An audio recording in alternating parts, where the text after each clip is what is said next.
it's Greg Grunberg, Snap Wexley from Heroes, and Commander Finnegan of Yorktown from a little thing called Star Trek, and you are kneeling before the pod. Kneel Before Blog presents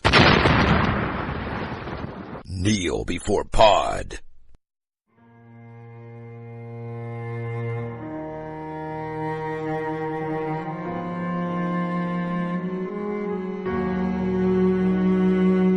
Hello and welcome to Kneel Before Pod. My name is Chris McCrell, and having sliced and diced our former leader, I have seized control of this podcast. Star Wars Last Jedi is released for the home market soon, so joining me to squeeze the last sweet blue milk from this giant space beast is the Chewbacca to my Han Solo, the R2-D2 to my 3PO, the Boba Fett to my Sarlacc pit. Aaron, how you doing? Good evening. I am good, but I can't live up to that intro. There's just no way. That was an amazing intro. I have to do a Chewbacca scream. I have to do the R2-D2 beep. I think you're just going to have to get that in editing and just put all that in for me. All right, okay, fair enough. Or you know, the noise of Boba Fett falling down a Sarlacc pit. I could scream very loudly here, I suppose, but I'm not sure anybody would benefit from that, let alone my neighbours. So I might just have to say, go and put that in as well. Well, welcome to what we presume is going to be the last Jedi cast. Never if say you listen last, back, you never know. Yeah, never say never. If you listen back in your feed, you will catch Craig and the rest of the gang dissecting this film piece by piece, but we thought we deserved a good stab at it as well. So, as always, we warn you in advance of spoilers and such. We are going to go into really in-depth spoilery territory. So if you don't want anything spoiled for, let's just say, the entire Star Wars saga, now is your time to turn off. I've already probably spoiled a few bits for you in my opener, so yeah, sorry for that, but you should have watched them sooner. And we will start, as always, with our, after that warning, spoiler-free thoughts at the top. Aaron, are you a massive Star Wars fan yourself? Are you a consumer of the films? So, I'm not going to be able to say I'm a massive Star Wars fan, as in I do all the cosplay and I've bought all the extra materials and read all the backstory, but it is something that I've grown up with since I was a kid. We watched the original films faithfully every year. It's one of the ones that my dad would get out when he just wanted some evening viewing, and I would sit with him. So it's definitely been important to me, and I'm definitely more of a Warsy man than I am a Trekkie man. So it's been a big part of what I've been watching, certainly over the years. Yeah, I'm the same as you. It was my dad that just had them on VHS, I think, at the time. It was, you've got to see these films, along with sort of Indiana Jones and Star Trek and all these different bits and pieces that he made me watch. But yeah, I've always loved Star Wars.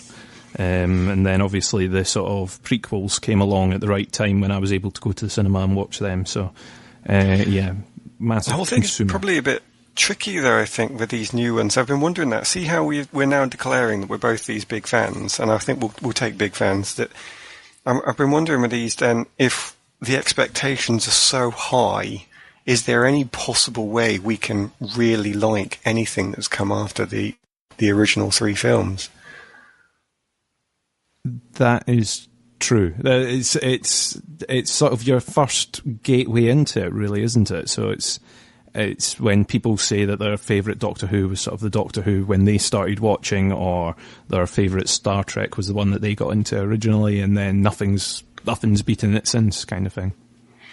I think, though, that we've got a different setup than the last podcast that Craig did, where everybody was completely pro the film. And this time, I think, are you a bit more pro the film and I'm a bit more nay? Is that right? Yeah, I think I'm slightly more pro than you. My sort of overall arching thoughts is I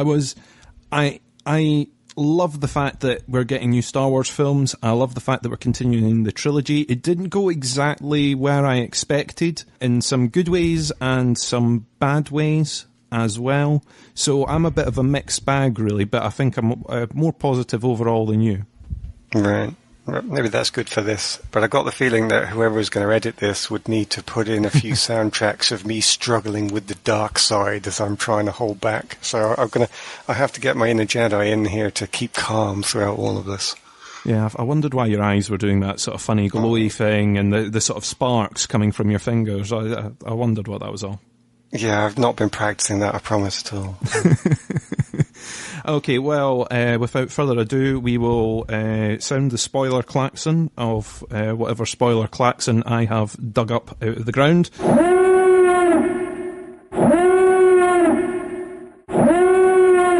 And that was it there. So we are into our spoiler zone, and what I have decided to do roughly, I know we're going to probably talk around this, is I have split The Last Jedi into several different sort of story arcs or pairings, character pairings, because a lot of this sees our heroes and heroines split up and spread across the galaxy, all trying to accomplish their all goals, and obviously we know they all nicely unite at the very, very end. So we'll start with how the film opens, I suppose. We'll go chronologically at first, and we'll start with Poe and Leia. What did you think of the opening, Aaron? So I'm going to further subdivide this. Tell I'm more of a science student than I was an art student, I guess. But I'll give you the bit that I liked and the bit that I hated. So we'll start with the good. Always start with the light side, and that's the opening scene itself, with the action part of it, where he's Poe's making his run at the Death Star, not the Death Star. Oh my god, it didn't totally copy you. The Dreadnought. The Dreadnought. Yeah, I'm already lost in my hatred. So going back to the Dreadnought, he's making the run at the Dreadnought. I liked the action scene of that, and I liked the individual heroism of the lost sister, who focuses on her Force religion to actually make the heroic act at the end. I thought that, for me, was actually a Star Wars moment. And you get to see some of the cool stuff of the fight scene in space that, of course, we want from Star Wars. Strangely, one of the things I didn't like about this film, I also liked in this opening sequence. It managed to persuade me just enough, which is the joke about Hux on hold. And generally that style of humour throughout all of this film really upset me, but there was something about the cheeky delivery of that I did like, and I even the second time viewing, despite feeling the darkness rising within me, I still like that joke. Then the other side of it, the flip side, where I do have to give way to my fear and hatred and frustration, was the theme that starts at this point, where Poe is told, do not go into heroic action because the realism of that is that people died. And I'm thinking, okay, so what you're telling me here is that this film, whose very essence, or the film set, as it originally was, I'll acknowledge that, was space opera, which is everything about, I mean, Luke even swings from a vine almost, in the old classic 1940s film style in one of the original films as they're trying to get away from stormtroopers. It couldn't be more space opera. Does this film even define space opera? Is that where that comes from? I don't know, but that's where Star Wars is. And then someone comes up and says, here's a healthy dose of realism. This is Iraq war where people have died, and you can't take these bold, strong actions. You must follow this real way of doing things where we all work as one. And I thought, I don't want that in my Star Wars. That it really felt unwelcome. And when they continue that through the film, I didn't even think they wrote it well enough. So what they even gave me, I didn't like it, and also I thought it was done badly. I completely agree with you. The sort of phone call humour, for want of a better phrase of doing it, with Hux, and going, no, I want to speak to Hux, please. Is he there? The sort of delivery and the sort of fun aspect of that, I kind of liked. If we're going for the realism angle, you like that X-Wing would have been blown out of the sky, or blown out of the space. Does that make sense? Pretty quickly, in a sort of non-space opera-y style, but it works and it's a bit of fun. I agree with you to an extent about the change in this film, the tonal shift. And it doesn't do this to us just once or twice. It does it about 3 or 4 times through the film, where your expectation or the setup that you're getting leads somewhere completely different from the norm. Sort of solo acts of heroism that would normally be the ones that save the day, in this case, never happen. You know, despite the fact that they managed to take out the dreadnought, which would normally be almost the climax of a Star Wars movie. You know, we've got to get this base evacuated and the dreadnought's coming, and when it gets here, we don't know if we're going to be able to stop it. The fact that they managed to take out this dreadnought is sort of immediately taken away by the fact that there are only 400 of us left, and now we've got no bombing fleet. I mean, what they were going to use their bombing fleet on, I've got no idea, but they've lost their entire bombing fleet out of it. And I think it does well to set up the tone that they're going for, but I do agree with you that it's not the usual Star Wars way. This film does a lot to sort of change the way that these films work. Now, whether that will continue under other directors, I suppose we can talk about later on.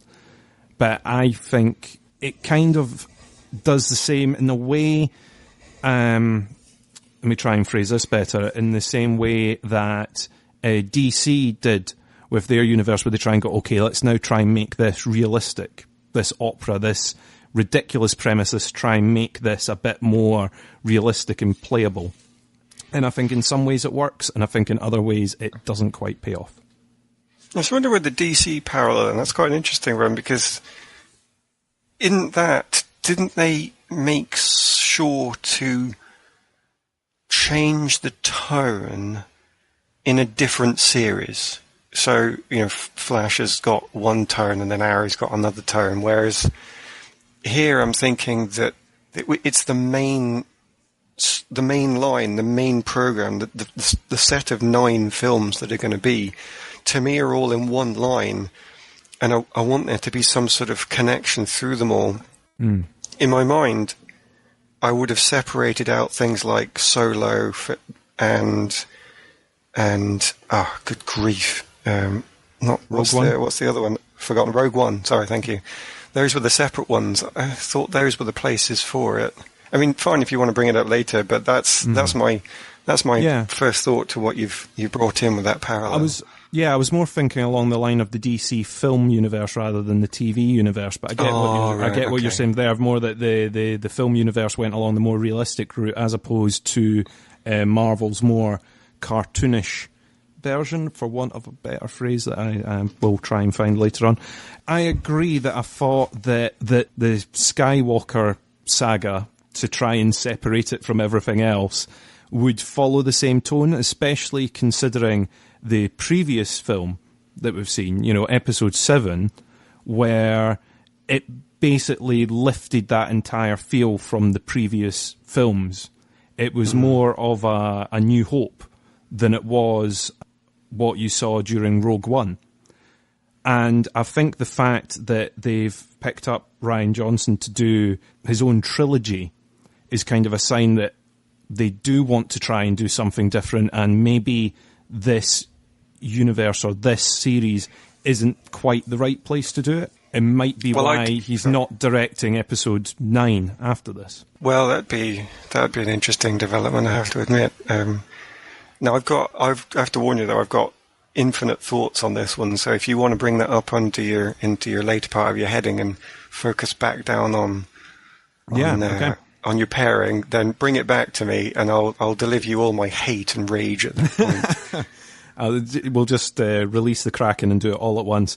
Okay, well, let's bring it back round to Poe and Leia, like I say, because this is a pairing where it basically follows exactly what we said. Everything sort of flips round here. The Solo story, where you would think that Poe Dameron, the sort of war hero, the fighter pilot, is going to be the one to take charge, to save the day, to find a way of destroying the ship behind. He just immediately wants to get out in his X-Wing and fly away. Doesn't get the chance to do that. However, I think some of the humour between the pair of them between Poe and Leia is some of my best. I think the line "Get your head out of your cockpit" made me chuckle for a good 5 minutes, just because I've got a childish sense of humour. I just think his cockiness is his downfall in this particular film, where normally the Han Solo character, essentially, is the one that goes off and manages to save the day, manages to find that one way, that one button to hit that solves the entire problem. In this film, you just don't get it. No, that's it, and it's not that it's just not celebrated. It's the complete opposite of that. It's actually said to be the worst thing of what the heroes and main characters are doing, and it was too big a change for me to accept it and have it sit well. Do you know, when you've repeated that line, that joke back to me, I have to admit it's a good line, and as I remember it in my head, Carrie Fisher delivers it in such a way that it was a good joke, you know.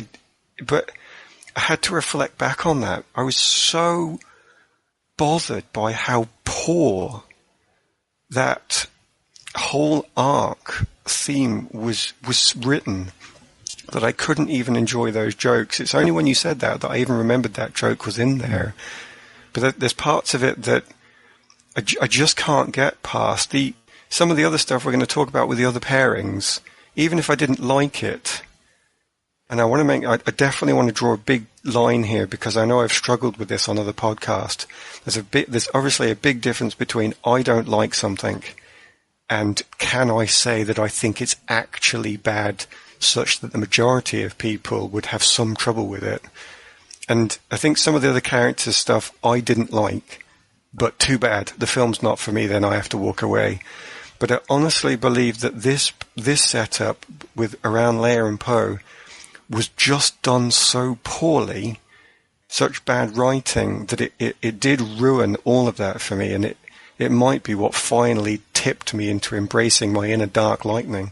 If you're used to being a certain way and they sort of switch it round, sometimes it works, sometimes it doesn't. And I agree with you that it's not quite Star Wars the way this one plays out.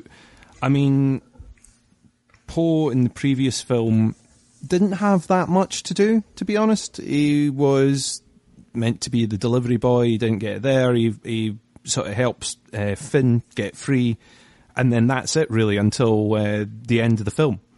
And even then, he's just an X-Wing pilot at that point. Do you think that they developed him into the leader that they want him to be, or they seem to be earmarking him for down here? Is this supposed to be his leadership lesson? I think you're exactly right, that's what it was supposed to be. He is going to be the it's not frontline is the wrong word. He's going to be the most important general that they're going to have in the last film, the 9th film. I won't call it the last film. This is going to be, his character development was supposed to be that he has learned how to be a general, where previously he had been a frontline warrior. And I can definitely see the value in that. And it does make him a very important character, but I don't honestly believe that his development was real. The lesson that he learned, I think, was a false one based on a bad philosophy, or at least a poorly delivered version of a philosophy. And I honestly don't think he could have learned a lesson the way it was delivered. And I'll try and throw some stuff out there as evidence of that, rather than just keep spraffing, because otherwise I'm just going to convince everybody that I just didn't like it. And I think the first thing I want to bring up with is, I honestly think he was right to rebel. And I'm not going to be alone in this, nor am I going to be the first one to say it, in that Holdo had a terrible plan. But I also think she was written terribly, and I also think she was a waste of time in this film. So I put some stuff into that. I think they brought in is Admiral or was she General? I can't even remember. I think she was Vice Admiral, I think. Vice Admiral Holdo. She even had an overly officious title and name. I mean, I honestly believe that she was chucked in there to give us a strong character, and I don't want to demean it by saying she was supposed to be a strong female character, but I think because I don't want to accuse them of that, of just crowbarring somebody in. I think she was supposed to be a strong force to give Poe something to fight against, but she's not. She's a terrible, terrible leader. The only thing that she needs to focus on in a situation of lost hope is morale. The morale of her people is everything, where they have got literally nothing else in that circumstance. They've got no resources, no time, nothing. The only thing they've got to get them through is morale, and she fails to do anything. She doesn't tell them the plan. She doesn't give them a good rousing speech. She doesn't lead any of the characters. And she's supposed to be this great leader that we are told at the start was the hero of Epsilon 7 or wherever it was, you know, and everybody's, oh my God, that's totally her, that's her, well, we should bow down in her presence. And yet when we actually see her, that's just words. She fails at all points of leadership. And at the end, she has this smug moment with Leia where, like, weren't we so right to be who we are? And the lesson that we've given this person will really rise him up. He's one of my favorites. It was almost like, do you know who reminds me of? Me as a younger version of myself. It was just like, oh, it's every 60s plot. Sorry, you're going to have to beep that. But that I don't want to see again. And I'm thinking, why did they even introduce the character? They already had Leia. Leia's there to be that strong force, that experience. Why did they need this extra character that served no purpose? Even at the end, I'm going to turn the cruiser to face the enemy and go out in a noble sacrifice. Why? If you don't have computers, use a droid. You know, this universe likes its droids to the extent that it makes them cute. But at the end of the day, everybody does treat them as what they are, a non-sentient, walking computer. They make no bones about that. When droids explode, you don't see it as them being killed. They just get reassembled. They don't have a soul in this universe. So everything about Holdo is an utter waste of time. And even some of the silly philosophies that she gives out, there's one point where she started talking about, you know what Leia says about hope. Hope is only good for certain people if they can see it, but when it goes and you can't see it, people lose hold of it. And I suppose I'm purposely trying to make it sound bad by using silly words and not even giving it. But if you played that back, it's not a valuable message. It's a terrible philosophy. It doesn't seem to have any relevance. And if what she said was true about hope being ephemeral and you can't touch it, then she needs to be bringing it to the fore. So again, her own philosophy seems contrary to what she's trying to do. And Holdo is unfortunately the foundation of this Poe and Leia arc, because that's what Poe's fighting against, again, rather than Leia, which I think is an absolute shame. And if that foundation is cracked and doesn't have any value, then everything they build upon it, I couldn't get into it. I couldn't believe it. It didn't seem real. And I fully support the rebellion. As I say, I would absolutely have been there with a gun holding it against Holdo. All she had to say was, we're going to this planet. That's literally it. There's a planet out there and we're heading towards it. And all of a sudden, all of this false plotting, creating a mystery, making it seem like she's a bad guy when really she's not, which is terrible plotting. It's creating a mystery that didn't need to be there. There's no reason for it in the plot. It's entirely false.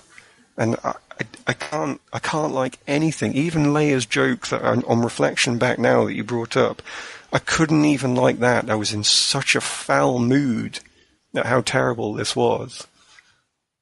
And I'm going to have to end there before I even enrage myself and explode at my chair. So now you take over. You tell me how good it was. Well, see, I liked some of what they did with Admiral Holdo. I mean, I agree with you the fact that as a boss taking over after all the leadership has just been wiped out, you would expect someone to walk out and do the rousing speech of, it's not over, we're all in this together, we're all going to get out there. But instead it's 400 people, 3 ships, I don't think we're going to make it unless we work at this. And you're like, oh, that's not the rousing speech I was expecting. No. That's not really giving me much hope. That's telling me that there's only 400 people left. I agree that if at first she had walked out there and went, listen, I've come up with an idea, we're going to be going near this planet. We've aimed ourselves, so we're going to go near this planet. We used to have a base. We're going to transport over there. That's the plan. Keep it in this room, in this control centre. Don't tell many people outside because we don't want anything to leak in case we've got spies on board. But this is the plan. Then I think it would have gone all right, because at that point you wouldn't have had Finn and Rose going off to the casino world and inadvertently dropping the plan on the First Order's lap. I mean, that's how they find out. It is. The transports are going over there. So if she had been open about her plan in the first place, you would say the plan would have actually worked and more people potentially would have been saved than were. This is the problem then. The entire film is the plot for that entire part of the film then is created by a character that didn't need to be there, whose actions created false mystery. And if she'd have said even 2 of the things that you'd said there, and it would have taken her less than 2 minutes, if she said either of those, everything would have been fine. She is actually a First Order agent. You know, the only thing that happens to her that redeems her then is that she, at the end, decides to sacrifice herself. But to me, she's a turncoat. Until that very end, she's the one that creates all the bad things that happen. To take your other point of, could it just have been Leia there? The thing is that they set Poe up as such a hero in the first of the new films, I should call it, in the last film, that it's almost impossible to try and set him against Leia. And you see that when he finds it's Leia that's broken the door down to the bridge, at that point he surrenders and puts his hand away. If it had been Holdo there, he'd have continued on. He'd have been firing shots across the bridge at that point. But the fact that it was Leia that walked in, he wouldn't do anything to counteract what Leia had said. And if it had been Leia on the bridge saying, we're 400 ships, we've got 400 people, 3 ships, and this is the plan, and this is what we're doing. Or would Leia have kept it secret and dismissed everyone at that point? I don't think so. So I agree with you, but I think the whole reason that they've done it is because they couldn't put their hero, as much as they don't show their hero in the greatest light in this film, that I don't think they could have got away with putting him against Leia, because they would have destroyed part of the character that they had built. I think you're absolutely right there. I have to acknowledge that in the plot that they built, Leia needed to take that slot. So I'll give that as an undeniable truth. Unfortunately, I think it still leaves us though with the fact that Leia only had to fulfill that because they felt the need to create this plot, and then they needed somebody else to take that role. I honestly believe the whole film would have been better without any of this plot at all. So Leia does do the right thing in the plot and acts true to character, but she should never have had to have been in that situation at all. I wonder as well, though, if they couldn't have used... I guess they couldn't have used Admiral Akbar. It really bothered me that they killed Akbar, because it seemed pointless. You've got a character that is already established as being in the role of leader. You already know he's a hero of a previous battle because I was there, I watched that film, so you don't have to try and establish a new hero. Why didn't they use him? Is it something because they didn't think they could get speeches out of his voice that were long enough? But even then, it's not like Holdo has a big speech. Even her opening speech is pretty short. So I don't understand why they tried. I don't know if the director wrote it or what influence he had. So I'm going to have to say him as the leader of this group of writers. He was one of the credited writers of it, definitely. So I just don't understand why he chose to do some of these things. I think for the same reason as he wouldn't put Poe against Leia, I don't think he would have had Poe rebelling against Akbar. I don't think the CGI or getting the voice is an issue. I mean, we've seen them recreate people in CGI in Rogue One, so I think having extended Akbar scenes wouldn't have been much of an issue. I mean, my issue is one of these technical points where I go, why the hell would the shielding around the bridge be so pants? In fact, why do you need them in a big glass room that's easily targetable? I mean, the only bit of that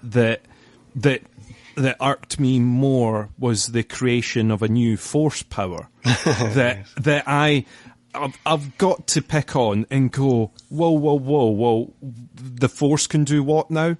Yes. Which is a theme through this film, which in my head has me going, well, I like that they've kind of written round this, but at the same time, I'm going, well, are they now invincible? They can now not quite breathe in space, but can somehow shield themselves? And, you know, where do they even practice this stuff? Because there's no one teaching the Jedi Order anymore. No, is there still a set of manuals out there? As far as I believe, the Jedi manuals are currently sitting in a tree. So where did Leia learn the quite neat I can fly in space trick? Not only that, but the other people seem to be expecting it. They're standing at the window going, let's see if she flies back in. Oh, here she comes in, like Mary Poppins drifting back towards the ship. It's like, well, we've done this a few times now. We've rehearsed this. She knows what to do. Get to the door. It's and that part of it kind of made me go, not only that, going into the film, knowing what sadly happened to Carrie Fisher after filming this, at that point, in your head, you're going, oh, so that's how that character goes. Well, that's a bit of a brutal way to do it. Until you suddenly go, whoa, hang on. This isn't it. Okay, fine. You know, even all the way up to the closing credits, I'm like, well, they've still not done it. But, you know, so and do you know what? I'm happy in one way and sad in another that it's not going to get a Carrie Fisher send-off. It's going to be, sadly, something off screen, I would presume, unless there is some heavy contract written, because I don't know if they could go Rogue One on this and get away with it. But there's a sort of force power creep in this film that makes me wonder how the Jedi ever got defeated in the first place, or how the Sith even got defeated in the first place. Because if one was like, no, that's far too powerful, we won't use that. The Jedi, no, we couldn't possibly use this kind of thing. Let's pay for the holo communication suite. It's fine. Meanwhile, the Sith would use it. Well, you bring up the Sith, obviously, because we've got Snoke now, who, by the way, is not hailed as somebody who is so strong with the Force. I've never seen it before, which is what Rey was. But Rey isn't capable of joining minds over the breadth of space, but Snoke is. So Snoke's one of the most powerful Sith you have ever heard of, because he's even more powerful than this new regime of Rey and Ren. And so how could he ever be defeated? Because he's got literally infinite power. Do you know what? I thought you were going to bring me down off my ledge, actually, when you were talking about Carrie Fisher's untimely passing. And I thought, I'm starting to relax now. I'm starting to feel a bit sad for that and so on. But then you bring us back round to this and I can feel my rage burning. I'm so sorry. I was trying to edge it in gently. It's not that I spent this film thinking that they were going to kill Princess Leia off. In your head, you can't help but go into the film thinking, they're going to have to try and come up with some way of doing this. But it kind of sums up the theme of this film, which is turning your expectations on its head. And that theme runs throughout. Now, whether you like that theme or you don't, the exact reason that you've got, Admiral Holdo being set up as this person to rebel against is so that the payoff later on is, actually, you never should have rebelled against your new leader because she had a plan all along, and don't you now feel like an idiot? However, like you've said, it's kind of what I can take away from a bit of it, and you at the same time, is if she had just said, then things might have gone smoother. It might not have ended the way it did, because parts of your plan wouldn't have leaked out into the open. Well, this is something that makes me think that I can answer easily the question that you raised just a few minutes ago, which was, how is all this occurring? And this is why my rage is so strong, because I honestly believe that the answer to a lot of the why questions in this are the thing that I've always hated, which is because the plot demands it, darling. You know, it's that thing that you see in writing. You see it in TV. I've heard people who have gone to writing classes have told me about this. I've heard it in interviews with directors. It's this excuse.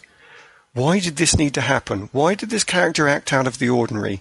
Why did this extra thing occur that's never been introduced before? Why?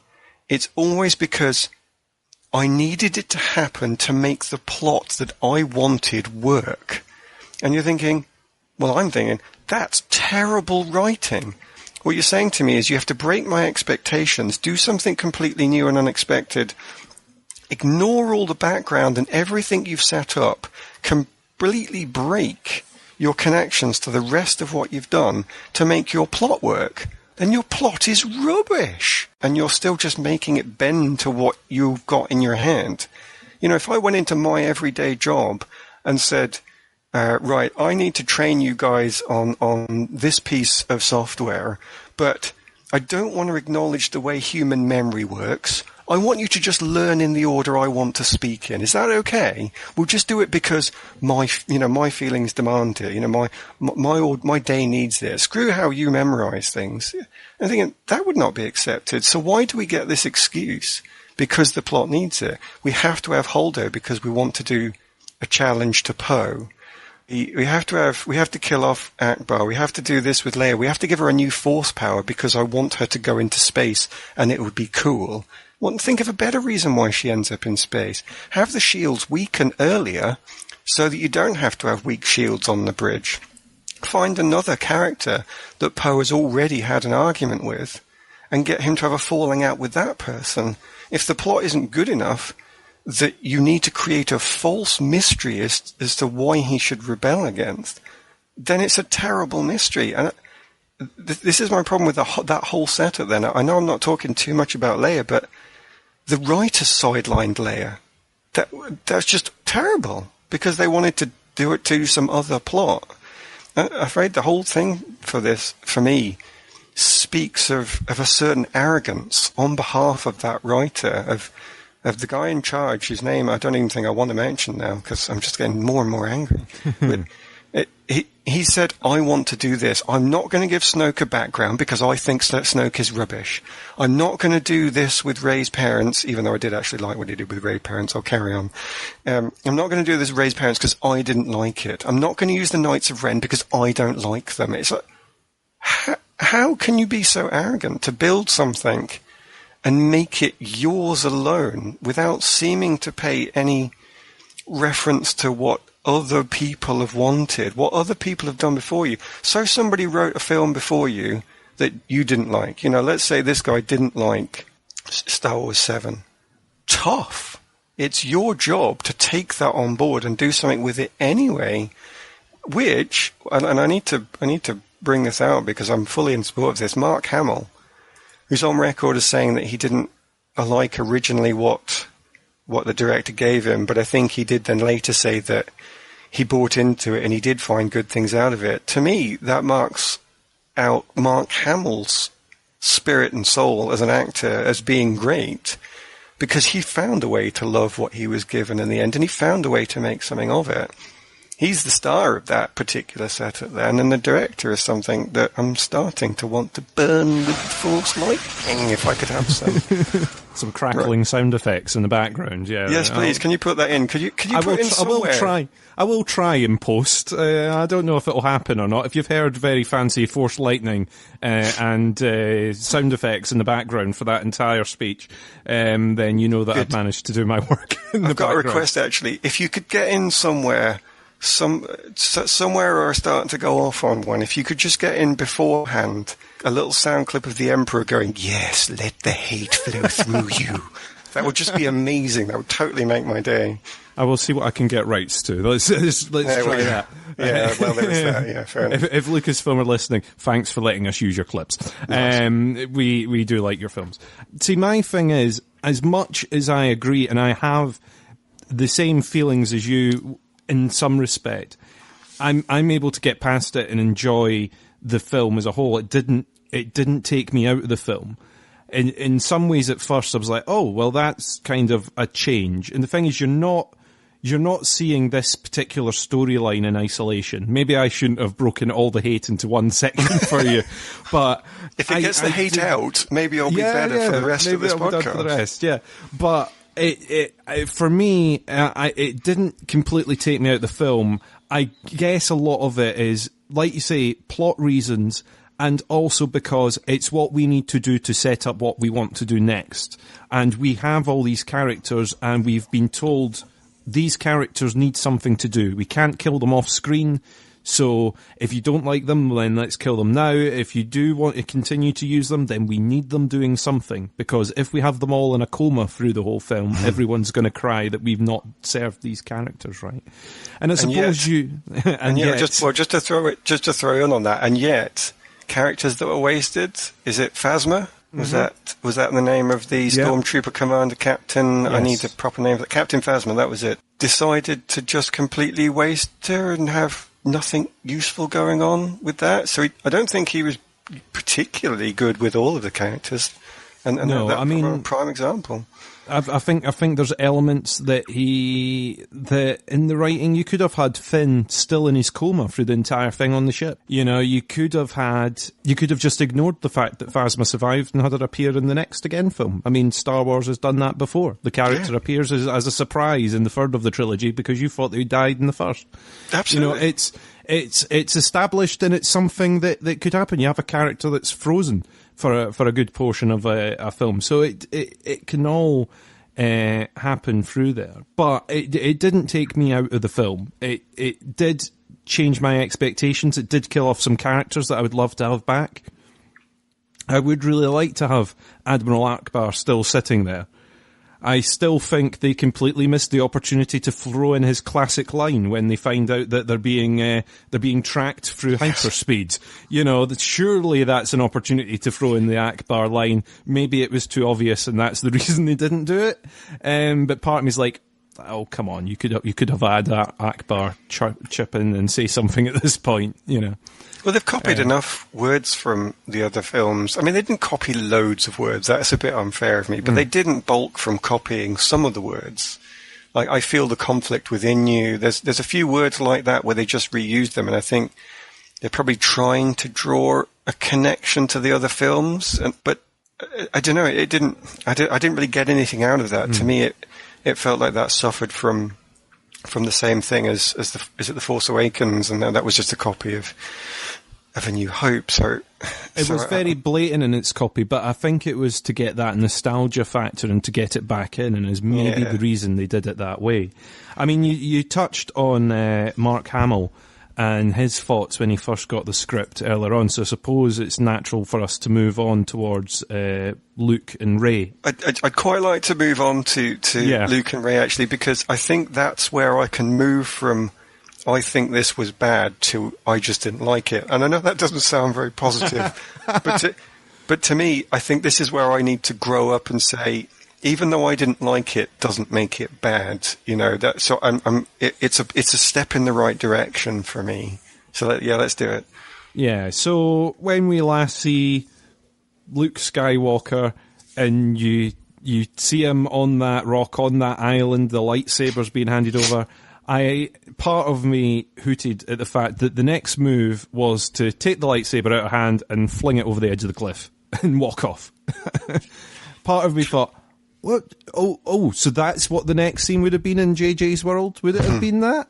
I don't think it would have been. No. But you know, okay, maybe this is what's happened to Luke Skywalker now. And I like that part of this Luke Skywalker is kind of Mark Hamill's personality almost, or how he comes over in interviews is very like a dark sense of humour, a very fun sense of humour, but at the same time you think that Luke Skywalker's the hero, he's the guy that's been running about, he's a man of action and hope and here he is as the hermit on the cliff.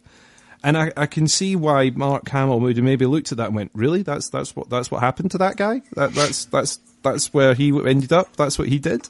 As much as I had lots and lots of fun with what they did to his character and the scenes on the island, his a little run through a day in the life of Luke Skywalker on the island. Mm-hmm. In particular, finding out where that blue milk came from was a bit of a shocker, but a funny look nonetheless. I was going to say that this. Sorry, I've got so many thoughts. I've got to put them in order. Control, calm. What's a good Jedi phrase to put me back into the right place? I need to be Qui-Gon. Focus on the ground and focus. the water. That's the Jedi. That's one of the Jedi. Focus your mind. Open your senses. Yes. So, lightsaber going backwards. Hated it. Luke going into the day in the life where he gets the milk and the strange sea cows. Sort of liked that, actually. And if I'm going to explain both of those, I want to separate a couple of things out. The stuff that I hated about what they did with Luke, and so this is me hating it. I can't say it's bad, but this is me hating it. Was it felt like they were trying to write in modern geek humor into Star Wars. And this is the thing that stops me enjoying Legends of Tomorrow. It's the thing that stops me enjoying Agents of S.H.I.E.L.D. And it was the thing that stopped me enjoying Buffy the Vampire Slayer. And I can't say any of those shows were bad, but I don't like the sort of silliness of it, where there's no reverence, there's no necessary cleverness to the jokes. It is just let's not take ourselves too seriously, taken to this ultimate extreme. That to me, when they put it in, for example, Hux versus Ren, and they're having their little bitch fights, it actually detracts from it, because there's no reason that I can think of that Hux could possibly be in charge of the First Order's armies. There's no reason I can think of why a comedy duo that they are could ever deserve any respect in that sense. Now, anybody that's close to Ren, of course, respects him, because if they don't, they will be part of one of his rages and he'll tear them limb from limb. Totally get that. But in terms of being at a distance and looking at your leaders from afar, all the First Order should go, we're in a total joke, aren't we? Yeah, let's just walk away. Because nothing bad's going to happen. They'll never be able to find us. They're not capable. So it's, when you take that humour to its ultimate extreme, I honestly think it distracts from the power of your storytelling. Like, I will not necessarily remember Last Jedi's storytelling because I didn't find it powerful. I didn't find it meaningful. And I know that Star Wars is not complicated, but at the end of Return of the Jedi, you felt like you had won with the heroes. You felt like evil had been defeated and that we had succeeded. At the end of Empire, you thought, dear God, they're in trouble. I really need to know what happens now when they're flying away from Bespin, and, you know, we've lost we've lost Han. Luke's lost his arm. He's devastated by this emotional trauma. It's actually quite horrible what's going on in Empire. What goes on in Last Jedi is just a bit stupid.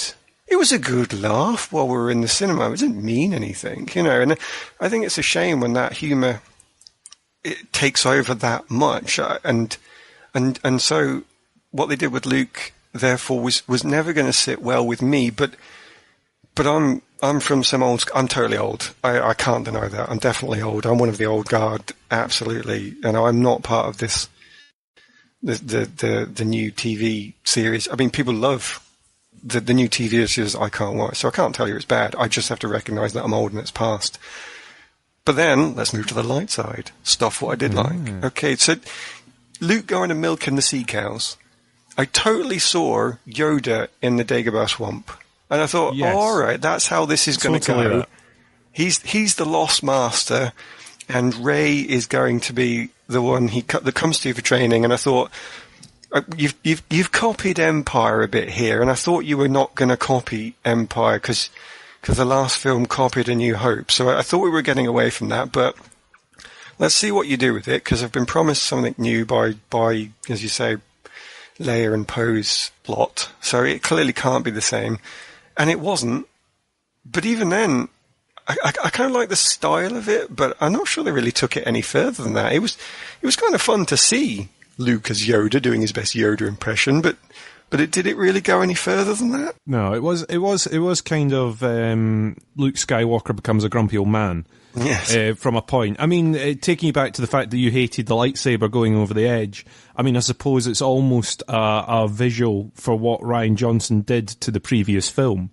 Because yes, so much of it was, we need that lightsaber. It's part of, it's part of Luke Skywalker's legacy. Where did you get that? And the hunt for Luke and everything. And then the whole thing is just tossed over the edge of the sea in the next scene.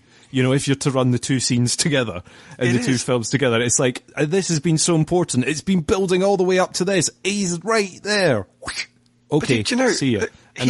But that's what makes the whole thing seem so arrogant to me. I mean, let the hate flow through me, but if he's literally going to do that, take your last film and throw it over your shoulder because I didn't like it. It's like, okay, you don't like the party, get out. You stompy little brat, just leave. I hated him in that moment for that, but exactly for the reason you've described. But I never thought of the comparison of Yoda until you said it, and I like that, the fact that almost it's a wink to camera going, well, my Jedi master was like this, so now I am gonna inflict the full nuttiness that I can provide to this person, If it had been Yoda, that, when you were introduced, was just picking through things. I mean, the other bit that I didn't quite like was his response to Chewbacca. There was a bit, he does a hello to Chewbacca. He asks where Han is. He obviously gets the impression, and okay, we're not going to see every scene of everything that happened on this island. However, at that point, you're like, well, surely he should be consoling his old friend over the loss of his lifetime buddy, his pal that he spent all his time with. No, he's still hermiting. He's still in the background. And that's the sort of point where I would have expected Luke Skywalker to jump to action and go, well, if Han's been taken out by his own son, then this is serious and I need to do something and I need to, I caused part of this, so I've got to step up to the plate and do my... But he doesn't. I mean, I like the way that he gets convinced, which is going on the Falcon, having a look around, reminiscing, and then the, in inverted commas, cheap shot, or the cheap move, of R2-D2 playing Leia's original message, which I just thought was neatly done. I mean, just for me, it hit all the reminiscing buttons, and it was what that character needed to see to inspire them at that time.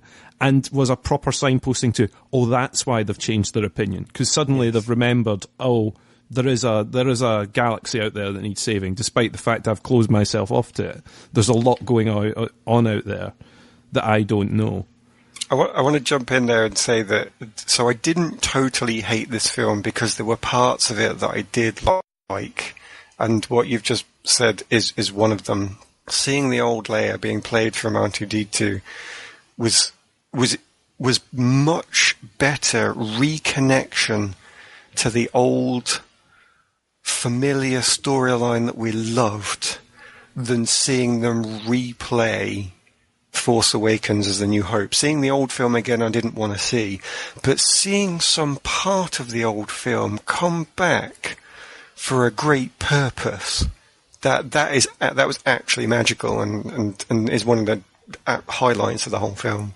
I do think it's that is when Star Wars can properly, when it does its thing right and it properly harks back, you go, it just reminds me of the originals and it makes you feel warm inside again. And I know that it's probably only quelled your rage for a few seconds, but that to me was like, that's what that's about. And it was something that was kind of missing partly from the other one because you didn't have R2-D2 running about. And even in this, let's be honest, R2-D2 isn't given much to do because he's been replaced with a newer, rounder, sleeker model with more gizmos and gadgets than you've ever had before. What I'd bring up though about that, unfortunately, just to ruin it, because obviously I can't stay for long on this, but What troubles me when I look back on the whole Luke plotline, though, is what was the point? Rey learns nothing. She has no character development in the whole film. She has force power development. She somehow seems to, at every stage we see her, be a better Jedi.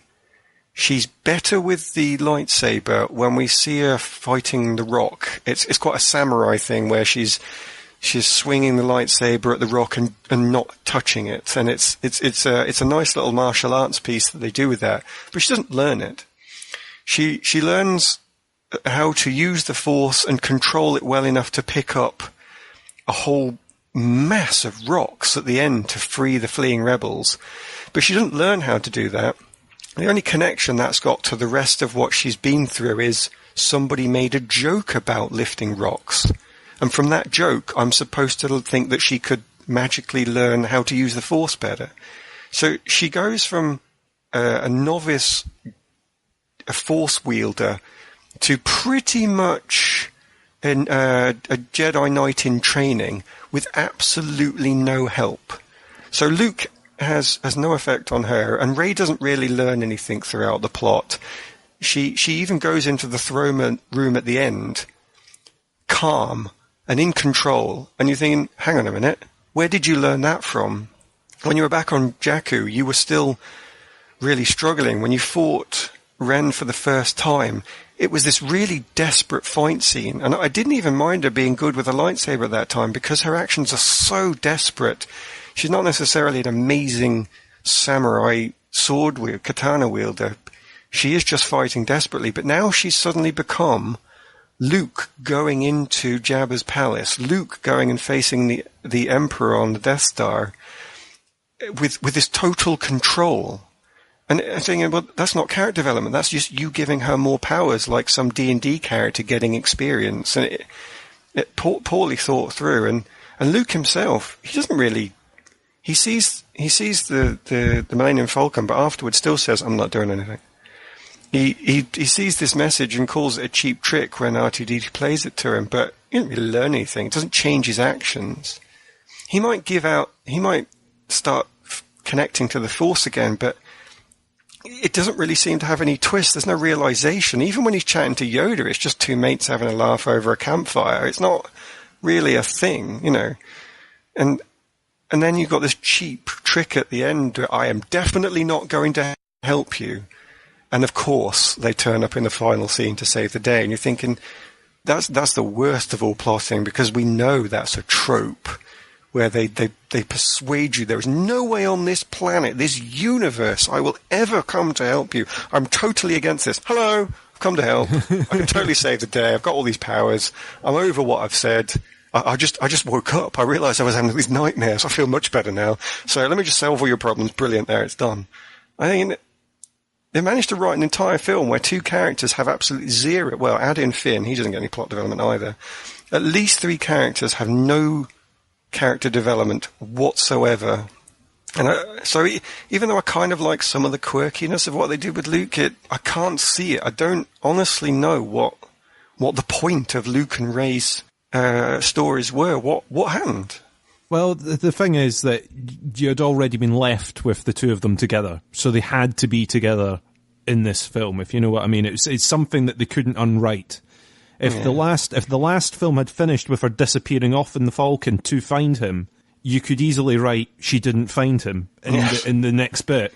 However, the fact that the final thing you see of Rey is her standing next to Luke Skywalker, you've got to pick off from there. Now, and I don't think it is what Rian Johnson would have done if he had been in control of Episode VII, but he wasn't. He wasn't, and he basically throws away what you think was going to happen there right at the beginning. I think maybe there would have been an element of the Yoda-ish training montage, but I kind of agree with you a little bit about Rey's development. I think she discovers more about herself and by herself than she does from Luke. Yeah. I can get over the fact that she's pretty good with a lightsaber and she's developing force powers because of what they did in the previous film, where she went from, I don't even know what the force is, to I can mind control a stormtrooper and I can call the lightsaber to me from a distance, and I can, she was already pretty nifty in a fight that you saw on the planet. So you can go, okay, she's got a little bit of hand-to-hand combat and bits. But that was one of my bugbearers in the first film. The fact it carried over to this film wasn't really a surprise for me, and I just let it wash over and go, okay, fine, she's got force powers, and she's, by this point, I think we're almost at the point where we've seen Leia force fly her way through space in a vacuum. So at this point, you're like, okay, fine, I can let her off with a little twirl with a lightsaber that she might not have been able to do before, because, I've got to be honest, if I was put in charge of a laser sword, I wouldn't have any limbs anymore. It would just be a disaster. So I can kind of let them away with that. The bit I can't let them away with so much is the fact that the character, like you say, just doesn't get that much development, apart from the fact that you've got to get back for the final fight. You've got to get back there. Now, we're going to talk about Kylo, Snoke and Rey, I suppose, as a group later on, but I think that she gets more development from her chats with Kylo Ren than she gets from her chats with Luke. Yeah. I mean, the most that Luke does is, okay, what is the Force? Let me take you through Force 101, which is you sit up here, you concentrate really hard, and you'll see the fact that the balance in between the good, the bad, the light, the dark is the Force. Is that what it is? Yep, excellent. Okay, off you go. You're now a Jedi. You've passed Jedi 101. You may now leave. And that, to me, is like, well, it's a slightly worse version of what Yoda did to Luke. I mean, because Yoda, best a cheap version of it. Because Yoda was at the point where, well, you're not ready to leave, whereas Luke is like, you're not ready to leave, but you're going now. Go, leave. You can go. You can shut up. Whereas Yoda was going, no, don't be stupid. Don't leave now. You better come back. Come back here right this minute. Cut price discount Yoda is the best he manages in the whole film. Yeah. Which is a shame, but there's elements of it. There's elements of fun in it that I like, and I can. See, the thing, my whole thing with this is I can forgive a lot of it because it's Star Wars, and I think you're from the opposite point of view, is I can forgive it nothing because I love Star Wars and they're disappointing me. Well, that's why I opened with that thing at the start, because it's been plaguing me from watching this film, and I kind of wanted to bring that out as one of the first things we said of, do I dislike this because I can't like it? Because I'm so connected to the old films. And I have to say, it must be true to some degree. That must be going on in my head. And it's why I'm glad we started with Leia and Poe, because I think that's one thing that breaks that. I honestly thought that was bad, and it's not me disliking it. Whereas the stuff with Luke, especially what you said with Rey, she does teach herself what you've said and what we're going to go on to. And I could believe that that's a thing. Maybe someone who's so strong in the Force, who's also just a really intelligent person who can learn from experience, can actually teach themselves. And that part of Rey, I really like that. She was very capable. She's, even in her uncertain moments, she can still look through, embrace her ideology and make decisions. And that's a quality of a human being that is ridiculously difficult to master. I certainly haven't mastered that. And seeing somebody who wasn't perfect at it but was able to do it and get their way through life and live despite the trouble was a really welcome thing to see. And I think where I'd want to give them praise, and I must give them praise somewhere because I need to embrace the light side at least a little bit, is that I think they did a really good job with Rey. She is in a bugger of a universe that there's no way the poor girl will be able to understand or deal with, and I pity her for that. But what she does with the cards she is dealt is brilliant, just astounding. No, I definitely think so. I think she's given a lot, and I think Daisy Ridley is better in this film than she was in the first, actually. Right. But I'm not too sure how I'm basing that, but I kind of felt she was better in this than in the first. Now, at this point, because we're going to talk about, I suppose, Rey and Kylo slightly separately, and to go with the theme of this, I think we should take an unnecessary diversion to a casino planet. In the middle of our chat, because that's kind of how the film does it.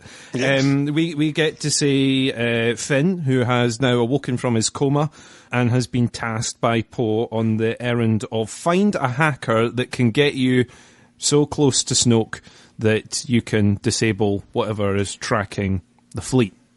And he takes Rose with him, who he has found next to his escape pod as he's trying to abandon ship. Yep. Now, I didn't know. Part of me is like, has Finn learnt nothing? So the first film we got, Finn goes from wanting to run away when he gets to the tavern, he finds a ship, he's going to enlist on the ship, help out as a cabin boy, and get away from the whole war. Get as far away, get to the outer rim where no one's going to find him. And then he changes his mind when Rey gets captured, and he wants to help and take down the First Order and do his thing. However, with this, you open, he wakes up, he finds out they're in dire straits, and the first thing he does is pack his bag and head for the escape pod. Yes. Which kind of made me think, oh, did all the character development that happened in the last one just not happen? And it kind of disappointed me, because I was like, well, I thought he would now be going, oh yeah, they've been developing this tech, or I heard rumours about that. It's not really anything like that. It's he runs straight for the escape pod, packs his bag, and goes, right, thanks for patching me up there. I'm off. And they actually compound that error then by he then immediately changes his mind and gets on board with the plan to blow up the dreadnought. Not the dreadnought, that was blown up earlier. What the Snoke ship? Snoke ship. I don't know. It's probably got a name and I can't think of it. Super Star Destroyer, I have no idea what it was. But he's not even consistent. You don't even know at any point whether what he said was true about wanting to get Leia's ring, the tracking device, away from the three ships was true or not. Did he really believe that? Was he trying to save Rey, or was it just an excuse? I think it was more inevitable that he would have gotten that escape pod and then would have been captured by the First Order with the tracking bracelet on. Well, I mean, absolutely. I can kind of take part of it. You can go, right, okay, you believe Finn that he's trying to get that bracelet away so that Rey doesn't come back to a fleet that's about to run out of fuel and get destroyed because she'll want to help. Yeah.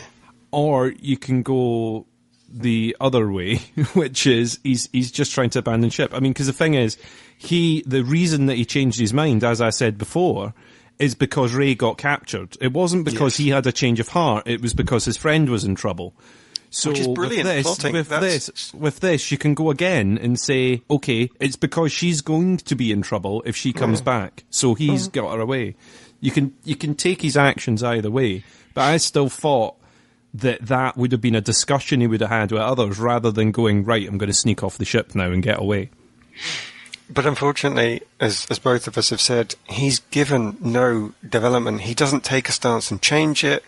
He doesn't get anything that he gets to make a personal decision on. All he's ever asked to do is ride some four-legged creature and fly some ships and disguise himself. They're all physical actions that he has to take. He never faces any real emotional choice, except at one point at the end, where he decides to fly into the cannon. I've got words about that we absolutely have to talk about.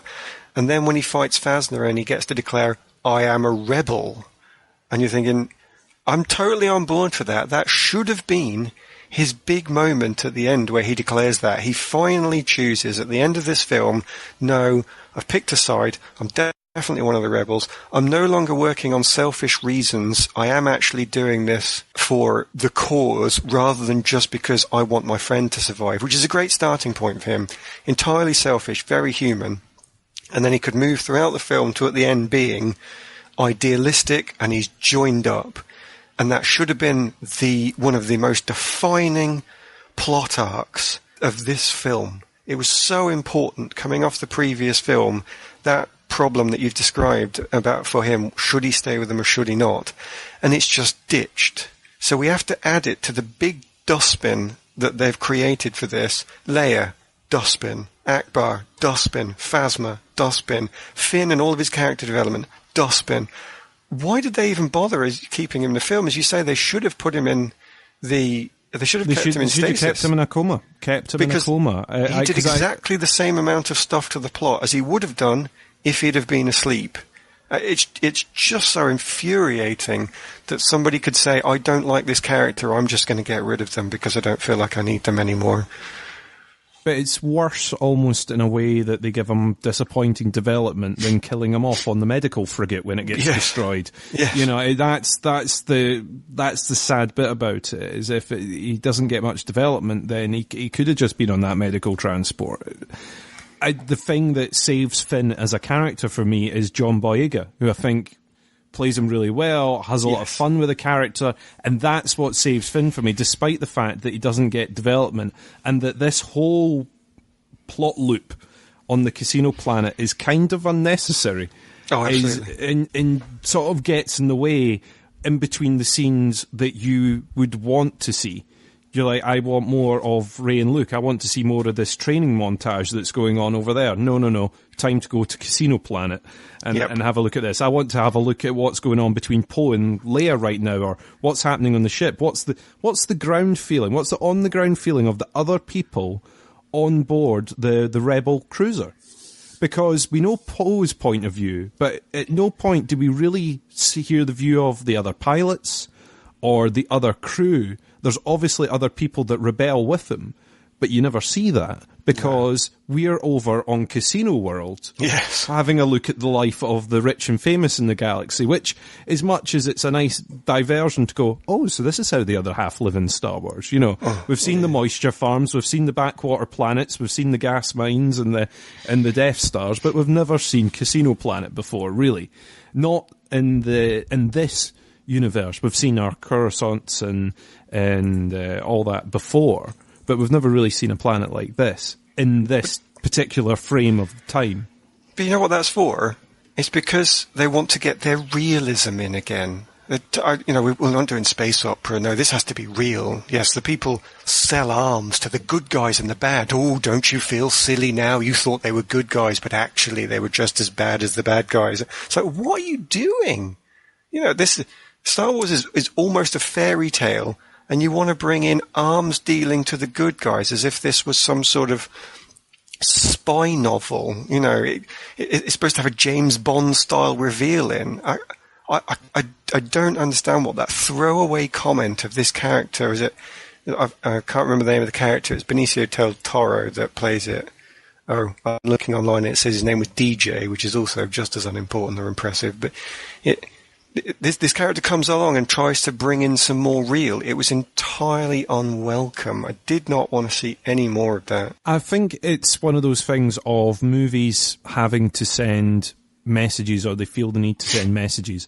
And that kind of message of arms dealers sell to the good guys as well as the bad guys is something that applies in our real world. Now, whether that's something that you want to have in Star Wars or not, and you want the brutal truths outside the space opera to come back and haunt you, it's in the real world, weapons are being sold to both sides. The thing is, and that's a bit. But I've already said I think it's a bit of an unnecessary diversion, and it's a bit. You know, even if we allowed him to change his direction, say I acknowledge, gracious as I am, that I'm going to say you can have your new direction as if I'd got any control over it. Even if he did change the direction of Star Wars to be something else, you could never make Star Wars gritty. And that sort of realism comes in your gritty dramas, your realistic dramas, your thrillers. You could never bend something from fairy tale and space opera all the way around to gritty. The best you could manage is some middle ground. And throwing in just quite randomly that the good guys aren't as good as you think they are, unless you're making that the plot of your whole film, like there's a betrayal element, there's no place for it. It's a throwaway thing, again, of the director or the writers putting in their arrogant little comments about how they know better. I'm judging them completely, and I have no right to do that, and you might need to strike that from the record. But damn it, let the hate flow. I can't feel any less strong about how pointless some of those things were to me, even if I acknowledge this new direction. I get where you're coming from, but I do think sometimes these films do need to try and send out bits. I mean, you get it in, I don't know, Iron Man or whatever, where the arms dealer suddenly works out the fact that his weapons are being used by both sides. And you've got to have a bit of this here. Mm-hmm. But at the same time, you think, did it need to be those characters? Did it need to be so long a piece? Did we really need this diversion from the storylines that we wanted to see? And could it have been done in a smarter way? I think so. Well, bring in Rose then. So should just bring in Rose to this as a character, because not only have they sidelined Finn, as I think they've sidelined Leia, they've done it in the same way by bringing in another character and bringing them into the centre. And I honestly don't understand why we needed to see Rose, because she takes the spotlight from Finn. Now, I would agree with you when you said that John Boyega is great with what he gets, and I think I'd say that true with all the actors. Definitely. They do the best they can with what they've got, but the writing was not good.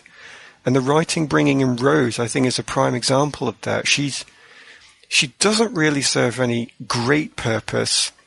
She's just this force for good as an oppressed person against the evil empire. Well, so were all of them. Any of them could have had that backstory. Finn himself has been horribly emotionally abused as a clone stormtrooper. You know what? Not a clone, sorry, as a stormtrooper. You know, he's been mind wiped and so on.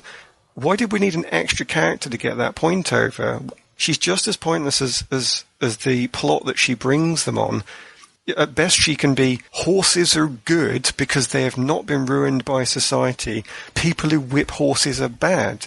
It's just like, okay, I kind of knew that already. Did you expect me to be stunned by the realization that whipping horses was bad? I mean, I didn't need to see that. We're not children. Even the children watching Star Wars did not need to be given that message. It was too blatant. I think the character that needed that message at that time was Finn, because his response to being on Casino Planet is, "Oh my God, this place is awesome! Have you had a look about at what they're doing here? Look at all these gambling tables. Look at all this money getting poured about." And it's him that needed that lesson, but only because he was there. Exactly. And, I mean, the main lesson that the pair of them should take from Casino Planet is park where you should properly, and you won't get in jail. Yes. More pointlessness. Yes. Yeah. I mean, that was an even more sort of, we parked on the beach and we got told no, so we just left it on the beach and ran in. I kind of get the sense of urgency in the whole thing, but surely they could have just went, can we have a parking space, please? Yeah. You know. I'm sure there's some form of valet parking on Casino Planet. You know. If not, you've got a droid that can hack the system. You know, very true. There was no problem there at all. Yeah, so there was a whole part of that where I'm going, okay, I kind of get that you need to show that the galaxy is still a bad and awful place under the First Order, and that there's these. But I imagine that Casino Planet has been doing stuff like that for a very, very long time, and it isn't run, by the looks of it, by the First Order. It's just this place that's a casino world. It's a place for the rich and the to get their way. And I just it didn't add much to me. And the sort of, am I going to call it a romance? Is that a romance at Please this point? Please don't, because that really bothered me. I suppose the words I love you, or do you save the ones I love or whatever later on. So yeah, I suppose the friendship that develops beyond that is, you're going, okay, but like you say, there's other characters there. Existing characters were already there. Finn was already there. Is he really served by this? Is this what we need in this particular thing? And I almost have the picture of, in the next film, it will be dropped completely, maybe.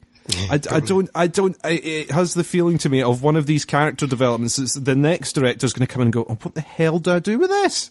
It's like, okay, she's went away on another ship. Okay, done.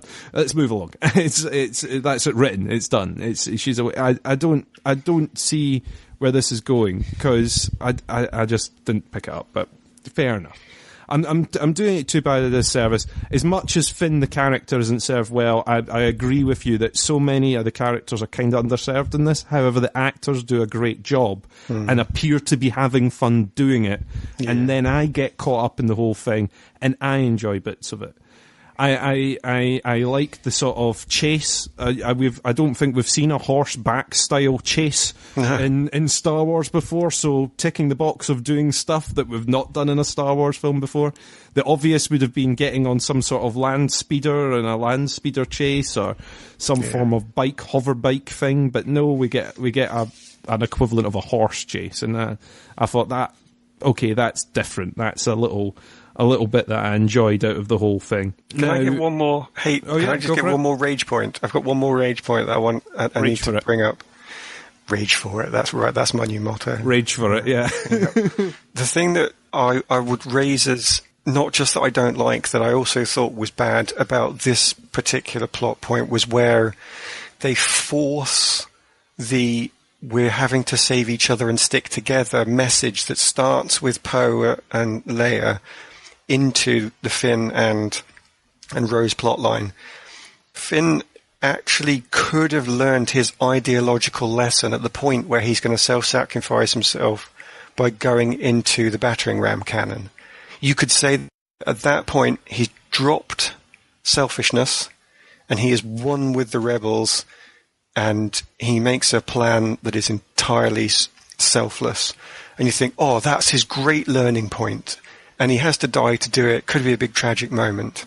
But they have to take that away from him to bring us back this, we must be part of the whole. We have to save each other because that's the best thing. Nonsense by having Rose save him. And you're thinking, not only did I find this an unwelcome plotline in the first place, because I don't think it's been done very well, but equally, his plan was going to work. When you actually watch that scene play out, that gun doesn't fire for ages. He had got plenty of time to ram that little one-ski sled right up the jacksie of that gun. It would have exploded in Star Wars style and they would have been safe. Rose is actually responsible for not only all the other random planning that goes on with that casino trip, but also for letting the First Order get into the safe area. She's the one that lets them blow that door. It's even worse from as well. He's learned this meaningless lesson about, we must save each other, when he wasn't going to lose an army of people. They'd only got 13 bikes, and half of them had been blown up. The only thing they were going to lose in that moment was one soldier and one sled, and it was a meaningful self-sacrifice. And he says, nope, we have to turn back. We have to turn back now. One person is in danger, so I must learn Leia's lesson, and I must turn around and do what I was told. It's like, no, you've totally missed the point of Leia's lesson, which I also thought was pointless, but you've not even managed to follow it, because you won't let one person save everybody else. It's such a confused plot point, because it takes two almost diametrically opposed plot points and rams them together in a circumstance where nobody but the bad guys actually comes out on top. And even worse, Finn's major development, his character development, is taken away from him. The one time he might have actually got some character development, it was stolen from him by this annoying woman who is trying to start an unwelcome romance. It's like, how much more useless could you be? And I have to drag you back because you're unconscious. You know. Yeah, I mean, I did think at that point it was like, not only could Finn have been killed, but so could she have, and the cannon still fires. Yep. You know, at that point you could have had two deaths plus the cannon still working. I mean, I suppose what they've done there is done exactly what they did throughout this whole film, and it's another example of breaking the usual mold that the solo hero would go in and make a noble sacrifice and save the day for everyone else, and the rebellion goes on and survives. I mean, the whole Laurel and Hardy and, you know, Hux and and Kylo, their plan of let's go down, get the walkers and destroy the base. I mean, I do have the feeling that having several Star Destroyers in orbit, they might have been able to have achieved their goal in a slightly easier way. And maybe surveyed the wreckage later from their ship. But that wouldn't have been as fun to watch. You get the cool skimmers going across and on the salt with the red stuff coming up in the background, and that adds a visual that we've not seen before, and I thought looked pretty awesome. You would never have got the scenes that you get later with Luke facing off against all those AT-ATs. Right, bring that back up in a bit. I will bring it up in a bit because I'm kind of pulling a bit forward on. But you wouldn't have got that if they had nuked it from orbit. So I will skip forward and go for that. But the Rose and Finn added nothing for me in this, and that kind of disappointed me a little bit because once again, it's like, I love John Boyega. I didn't completely hate the performance that we got for and I can't remember the actress's name. That's terrible. I'm going to have to try and look it up. Kelly Marie Tran is the name of the actress that plays Rose. I like delivery great of that character as well, and it was fine, but the romance didn't really add anything for me, and it's a pointless errand at the end. It's kind of like, you've kind of wasted my time on this diversion. I didn't need it. It kind of feels like they've just sort of sent them there to have a look about and go, okay, and yep, we've got some nice visuals, we've filled some time, cool, now you can go back to the stuff you wanted to see. Let's return to where the action's happening. And I think that, the last thing I'd say about the point where she does stop Finn from making this amazing self-sacrifice, all she manages to do is not remove self-sacrifice from the plot, but just delay things long enough so Luke can be the one that does do the self-sacrifice. In the end, making everything she does utterly meaningless. I mean, we've already seen 2 self-sacrifices. I mean, you've still seen Admiral Holdo. Oh, talk about pointless. Do her self-sacrifice, and then you're about to see Finn do his, and then, well, Rose could have just wiped them both out.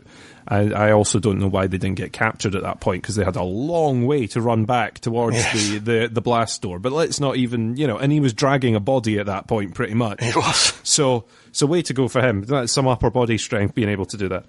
But yeah, so that is Finn and Rose. So I'm going to try and move us on towards my next, I'm going to say pairing, and I've instead sort of turned it into a bit of a triplet instead of a pairing of Kylo, Snoke, and Rey again, because I feel it's like a separate story. Now, I didn't know whether to break this into just Kylo and Snoke, or Kylo, Snoke, and Hux, or how to quite break down this story at the other side. Now, I already know your feelings on Kylo and Hux being a bit of not a comedy duo, but sort of warring brothers, for want of a better. You get the impression that they're both trying to impress Dad at the same time, and they're always trying to one up each other. And I've managed to get this, but I've managed to get this, and do you know what? I kind of like it. I know it's not what you expect from the ruthless First Order. I don't think Star Wars would have been the same if Darth Vader and Grand Moff Tarkin had the same kind of brotherly one-upmanship going on. I mean, one was very much the boss over the other in that situation, despite the fact that the other was more powerful and could snap their neck. There was one who was in charge, and it's completely reversed this time round, where you've got the leader of the military, the whole military arm, is, completely petrified of Kylo Ren. Doesn't want to do anything. Though one of the funniest bits, one of the bits that made me chuckle, was when he sees an unconscious Kylo Ren lying on the floor. He just slyly reaches for his blaster, and when he notices he's awake, the coat just drifts back over again, as if to go, that was my chance and I missed it. I should have been quicker. It was just one of those little sly character moves that made me chuckle. And I get what you're saying about that being a bit that you don't like, or if they're going for the realism angle in certain aspects of this, those two would not be in charge of a ruthless military dictatorship because no one would take them seriously. People talk. You know, they would go, did you see what happened on the bridge the other day? This guy called up and he pretended that he couldn't hear Hux, and Hux was all upset and stomping his feet about. And then, did you see Kylo Ren in the lift? Oh yeah, he messed up his helmet and everything. He doesn't like it now. Everyone thinks he looks stupid in it. You know, they wouldn't be taken seriously, the pair of them, at all throughout their bit. The thing is, I think they've done a couple of things in both films that would have been worked if they'd have kept it as a theme. That when Ren is by himself and nobody's watching, and he destroys a computer room in the first of the films he's in, and this room he destroys his helmet in a lift. That's just unbound rage. And it was a great joke in the first film where the two stormtroopers just turn away because they do not want to be near this. That's humour, but it's also realistic and doesn't actually detract from the character, because the character cannot control their rage and people suffer from that. And I think the bit about the blaster, when Hux is almost about to pull the blaster out, again, it's realistic. It's what he would consider doing. It doesn't detract from him. It doesn't make him stupid. It just is him missing a moment. And you could believe that these people have got to have human failings. In fact, not believe it, they have to have them. There's no reason why somebody who is a Sith Lord should have trouble. A Sith Lord should have trouble dealing with emotions. That's kind of the point. And, you know, they would take their anger out on people. Darth Vader did. He killed people, he strangled them and so on, but he always had a threat value with it because he did what was in character and he never undermined himself. Whereas slapping each other across the room in a silly comic moment, or some of the other little bitchy fights that they have, it takes away their threat value in the way that none of the bad guys from the original three films suffered. And I think that's the only problem. You can keep the humour. You can have stormtroopers turning away and not wanting to be killed because it works in the scene. It's exactly what they would do. I think they cross the line to bring out silly humour in an unrealistic way that doesn't match the themes. And I don't understand why they felt the need to push it so far. If they'd have kept it a bit subtler, they could have had all the humour without doing any damage. Yeah, I mean, I agree with you in some ways, but I just think Star Wars has always had humour laced through it. And I agree that the humour never really came from the Empire side of the camp. It was always very serious over that side. That's how we got to take over the galaxy. It wasn't by cracking jokes and being a bit incompetent. It was by being very serious, organised and plotty. I mean, part of me does think it's the only reason that you're going to get in a future film of the rebels being able to take more of a hold again from the position that they're in, because the First Order's going to be in bits, because the pair of them are going to be arguing with each other, and that is how the rebels are going to survive, because they're going to keep sort of sneaking through the cracks that are going to form there. And I suppose is the reason that they'll try and set that kind of thing up now, though they sort of did it from the first film, but not to the extent that they did in this one. And I suppose at this point it's worthwhile bringing in the third person then, which is their boss, who, a bit like a discarded lightsaber on an island, is dispatched in this particular number. We don't find out anything about him whatsoever. Not that we knew that much about, to be fair, not that we knew that much about the Emperor at the point of his demise, apart from the fact he's the boss, he's planned this all out, he's managed to manipulate all these people into these particular positions, and he knows what's going on. With Snoke, do you understand that he is obviously very, very powerful? He's planned and plotted and schemed his way to where he is. But you don't know very much about him before he's offed. The problem with Snoke is, you've already said it, he's the discarded lightsaber. He's an idea that the director didn't want to use, but had to use. They didn't do anything good with Snoke, but that's the director's choice to have done nothing with him. The character didn't have to be bad. The plot didn't have to be bad. The director stomped his feet and said, I've got to put up with this now. I'm going to kill him off, and I'm not going to do anything with him to spite you all. Yeah, I just kind of felt like, oh, well, I kind of wanted to know a little bit more about him, but I don't know if they were sitting there thinking, oh, well, if he survives into the third of these films, then it's going to seem like we're copying we're going to be copying the original trilogy again. So if we clear him in this one, then we're getting rid of the norm. Okay, so this isn't like Empire. The Emperor's gone in this one. He's no longer able to plot, and we're moving on to something different in the next film. Yeah.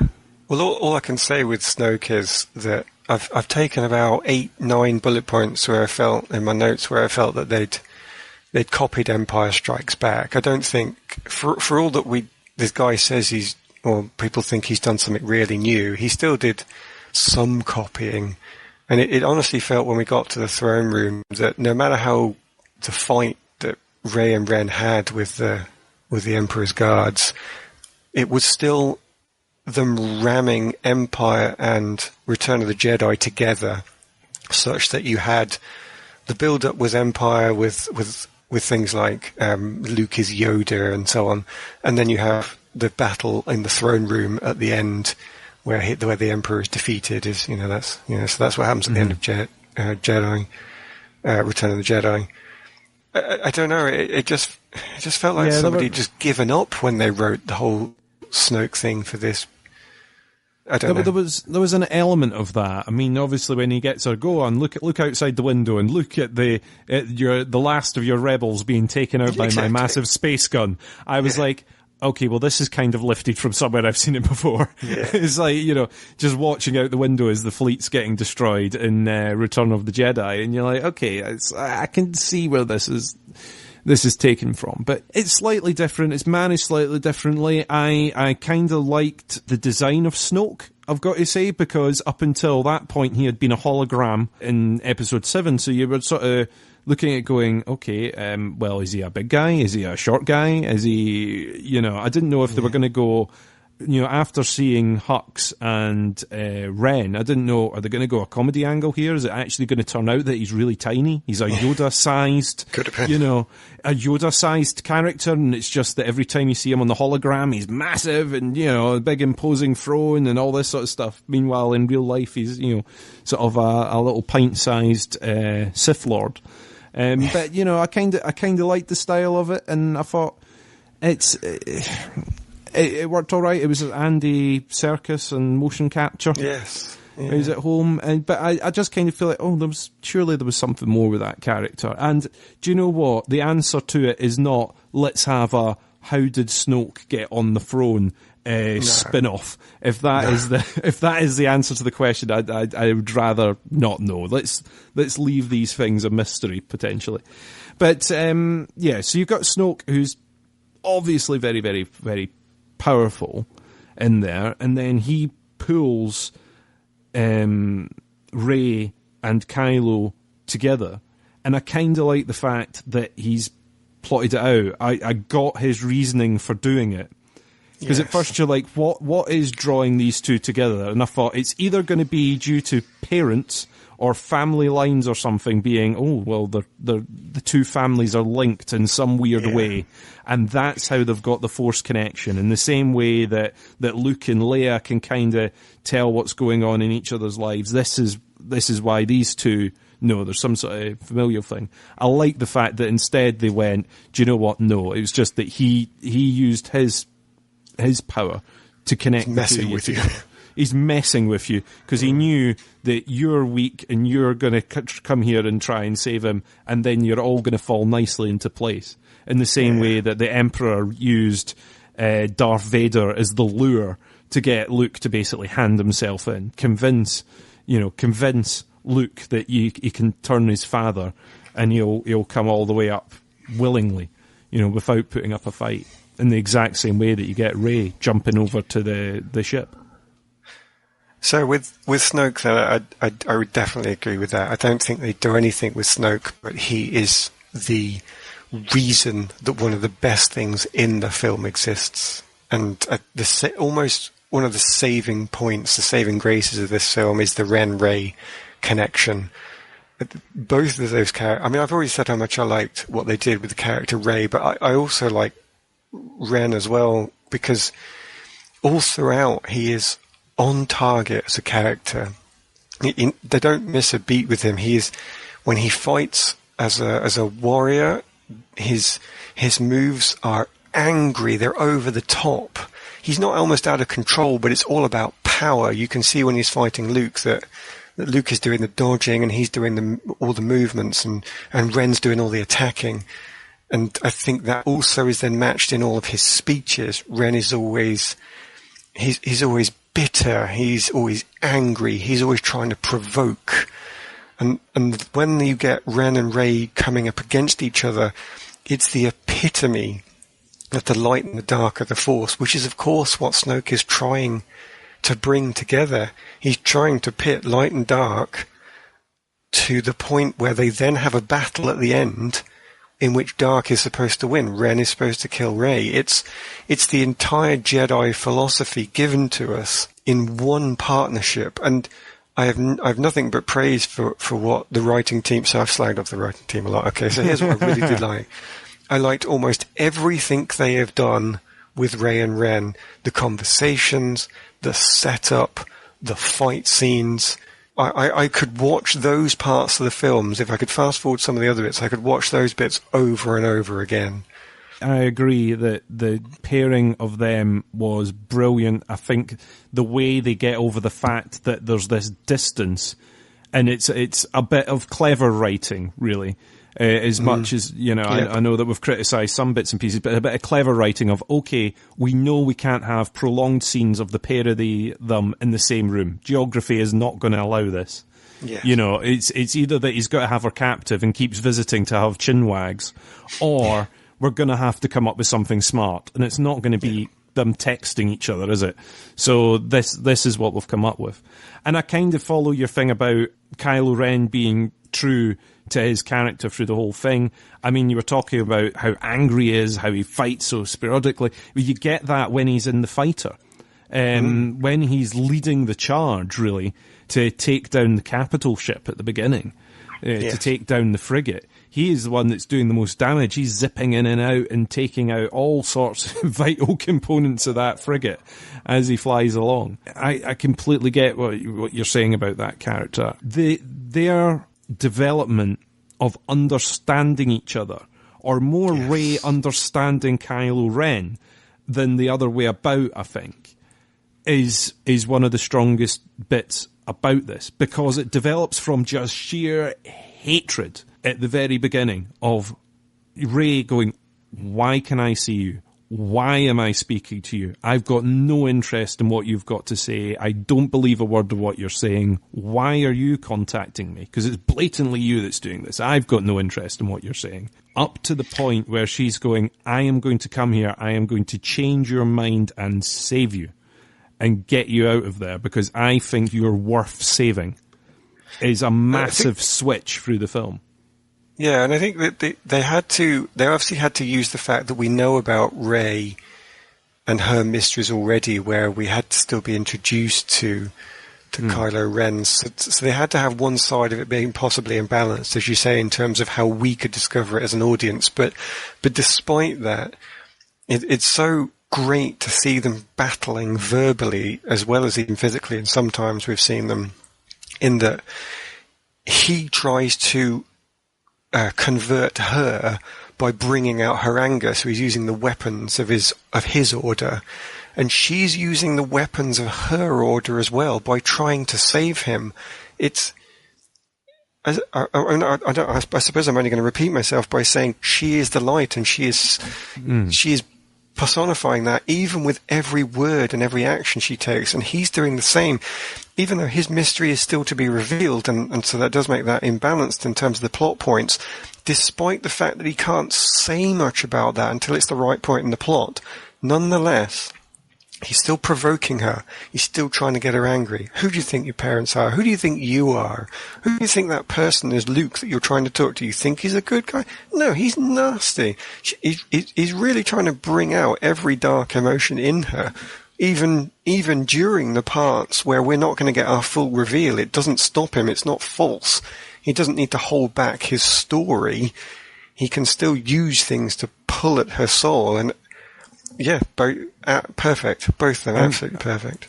And, part of what you hinted at there, that ever-evolving story of, well, what happened at that Jedi temple? What happened? Which was awful, but carry on.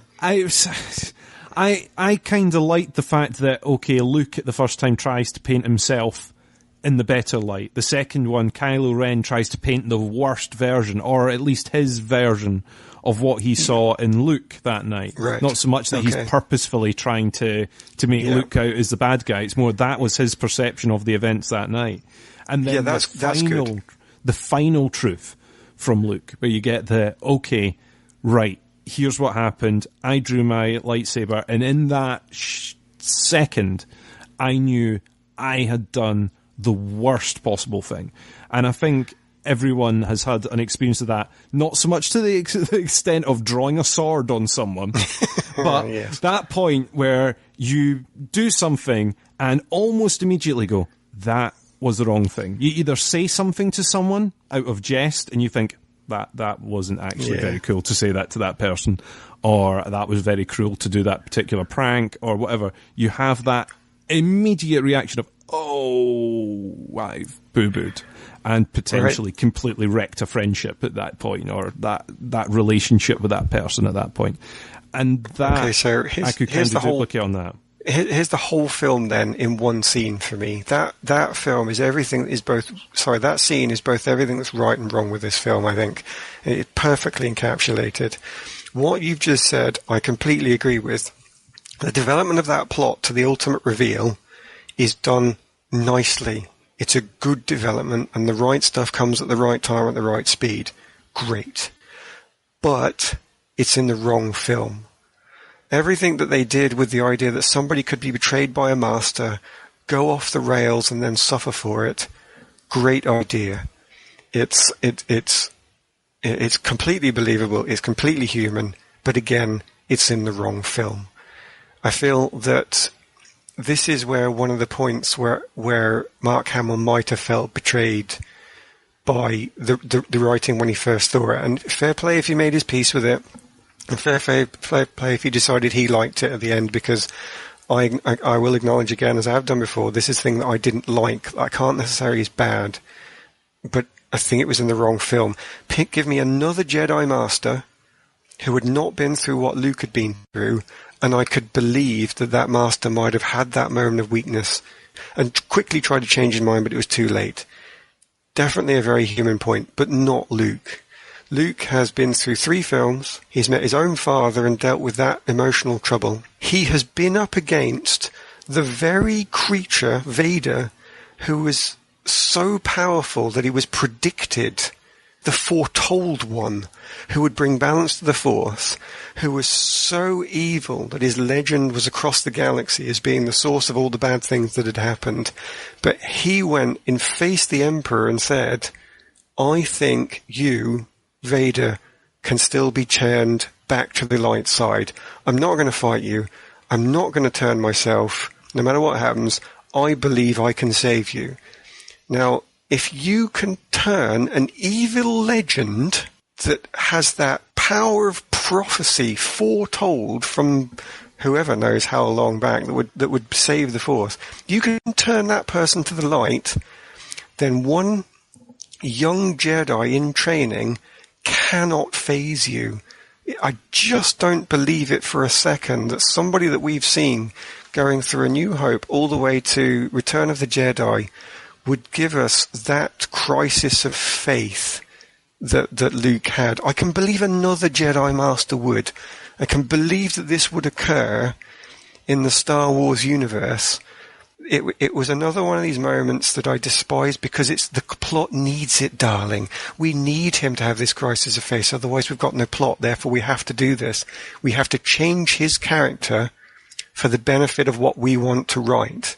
And I will always argue that if you need to do that as a writer, then don't write it. You are writing something bad, and you're doing it because you want to, not because it's right, not because the people are going to enjoy it. And if you persist with the strength that they've gone with this, it's an arrogance on behalf of the writers, and I just don't like it. So I will say, it's good plotting, it's good writing, but they should have written it in a different film. This wasn't the place for it, and it was definitely not the characters for it. The only Jedi Master I can think that has had similar feelings about their apprentice is maybe Obi-Wan.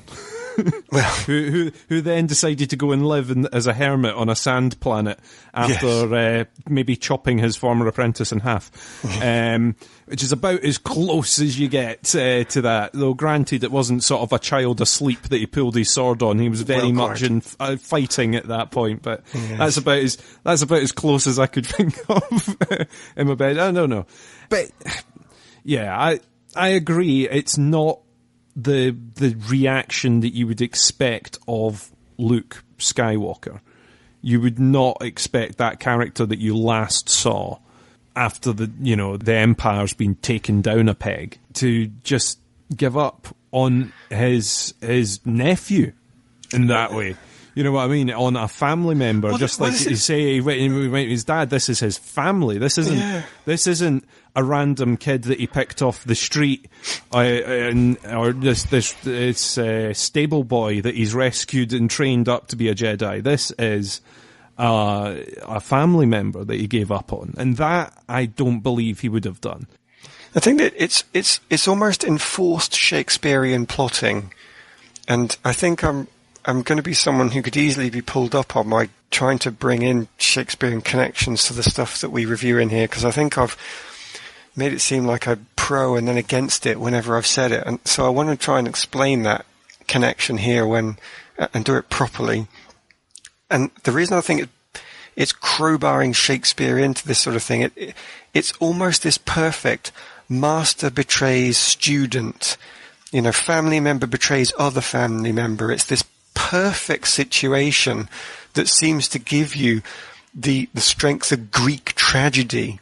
And you'd think, well, therefore it must be a good plot line because it has that power. But it's that crowbarring in that I don't like. It feels like we had this back plot that it didn't fit with. I could easily believe that Luke thinks that he has betrayed Ren because he's failed to teach him. I could easily see a student go off the rails and the master can't pull him back. And that would also lead into that Yoda, the moment that Yoda bonds with Luke at the end. It would have been so perfect because Luke would have been filled with guilt. I did everything I could. I really tried to teach Ren, but he chose the dark side and he almost became Vader, and it's my fault. I didn't save him. I'm the one to blame. And that is sufficient guilt to give you what you need to create this tragic circumstance. And then at the end, Yoda force ghosts in and says, do you know what? You're not a bad person because this went this way. Students sometimes learn lessons from other people as well as you. Sometimes you can't find the right word in the right moment. I'm sorry, you might think of yourself as a Jedi Master, but you're also human. However, don't give up. You've not lost him yet. You saved Vader. What makes you think you can't save this guy? Just put in a bit more effort. Try this, try that. And it would have been this perfect moment where two masters come together. And even though they've got this title of master, they realize, of course, they're not complete. There is no, your training is never over. You've still got things to learn. And Yoda would have taught Luke another lesson. And it just seemed like this really obvious way of developing a problem between Luke and Ren that would have matched the background. They wouldn't have had to throw away the old film. They could have built on it. There could have been a story where Ren misunderstands lots of things that Luke has said, but they don't want that. They want it in one scene. They want it to be quick and easy, and they want this Greek tragedy where he stands over him with the sword and looks down upon the person that he has failed. And it's melodrama. None of the rest of the stuff you've done is melodrama. Why do you need to crowbar this Greek tragedy, this Shakespeare in for this powerful moment? When looking at it, it wasn't powerful to me. It was wrong. It was forced. There was no emotion in it. And it led to a Luke that I didn't believe. And it feels like you could have had that. You could have had Luke full of guilt. You could have had Ren blaming him. You could have had this moment with Yoda still.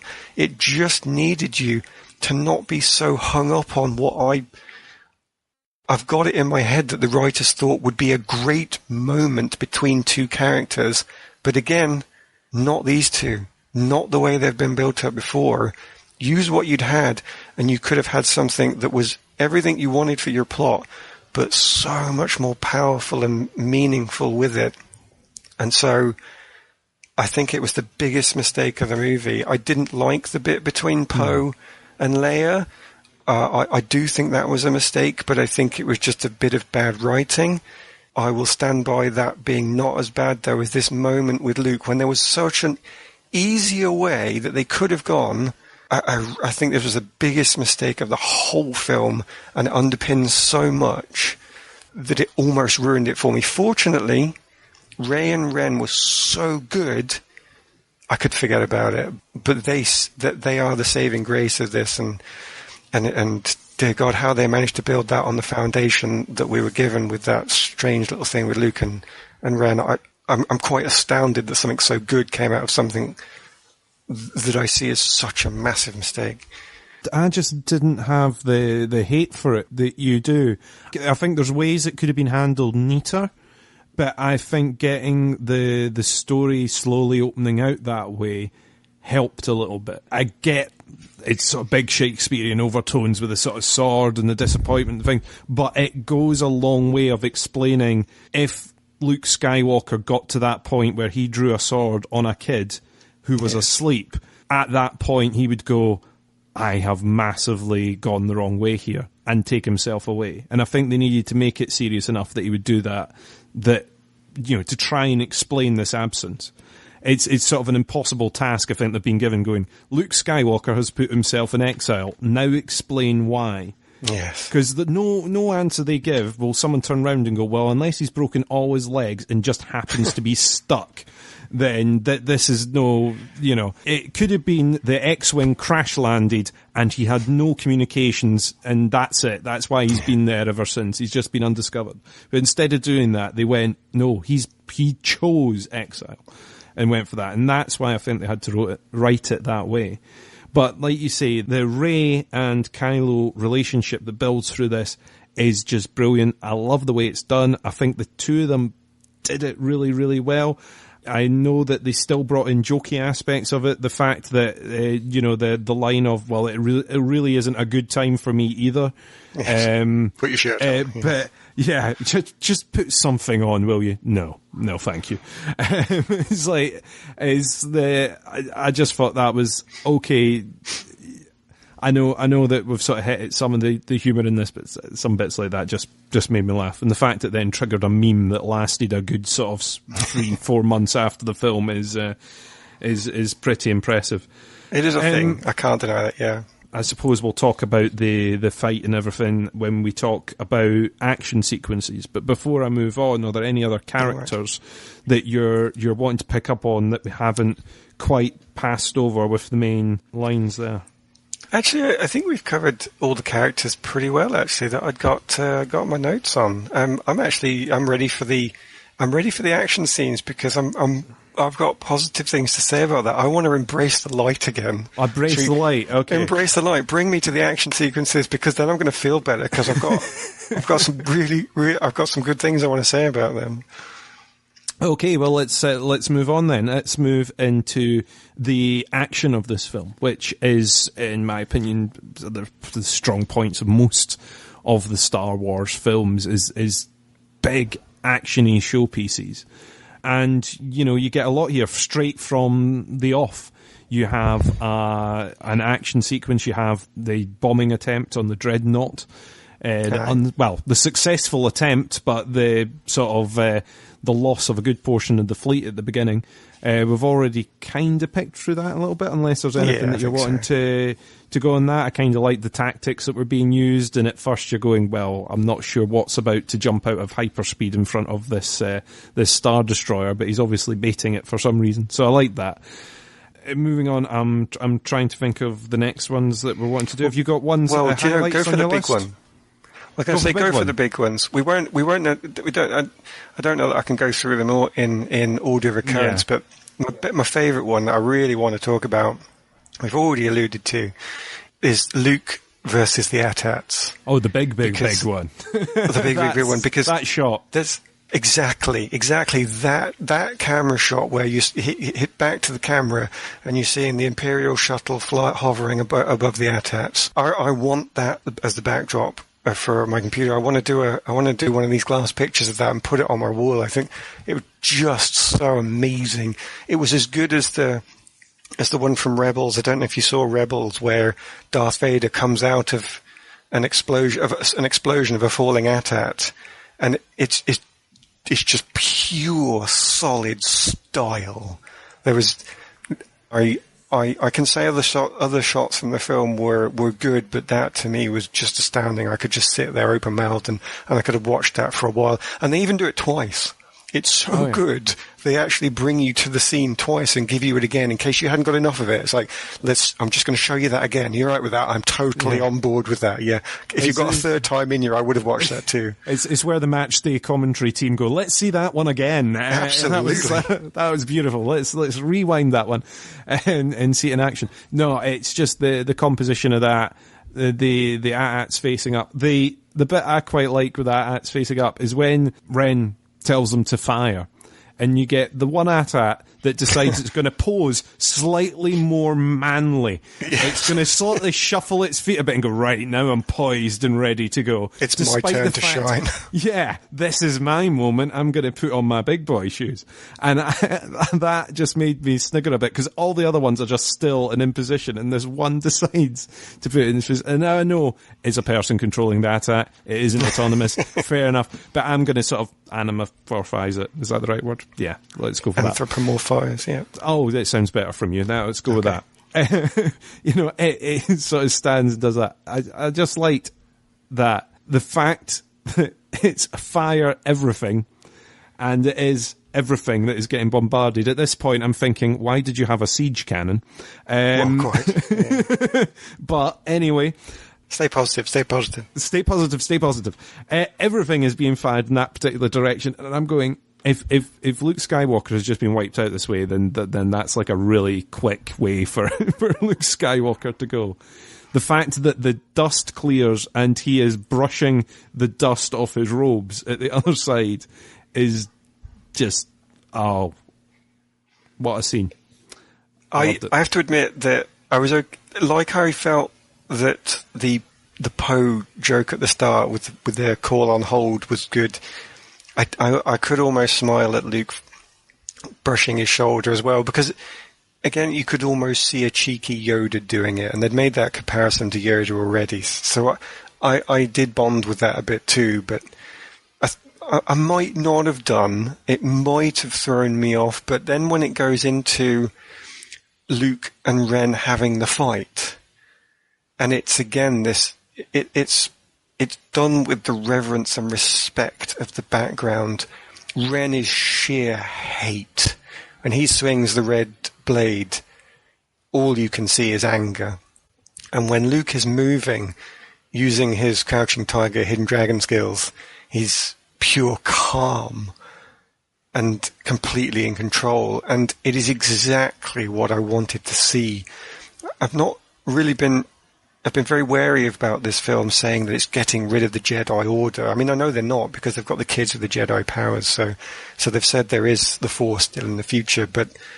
And they've still got the books as well, the books. And they've got the books, and obviously they've got Rey and Ren, so it's not gone. I do get that, but there was this threat value where they were going to take it away, and it was like, hang on a minute, you're going to take away the Jedi from Star Wars, we're going to be left with a generic science fiction universe. I was really worried about it, but then you get this fight at the end, and it's everything I want to see. This is why I'm here, to watch Jedi Knights fighting Sith Lords. At some point, I want it to be meaningful. And they build it with the right characters fighting in the right way to some point that is purposeful. No matter what I might have thought about the lead up to this and where they ended up being and whether they should have flattened them from orbit or not, this change away from this, everybody must save each other, and going back to the old world, the old order that we know, where one person self-sacrifices for the benefit of the rest.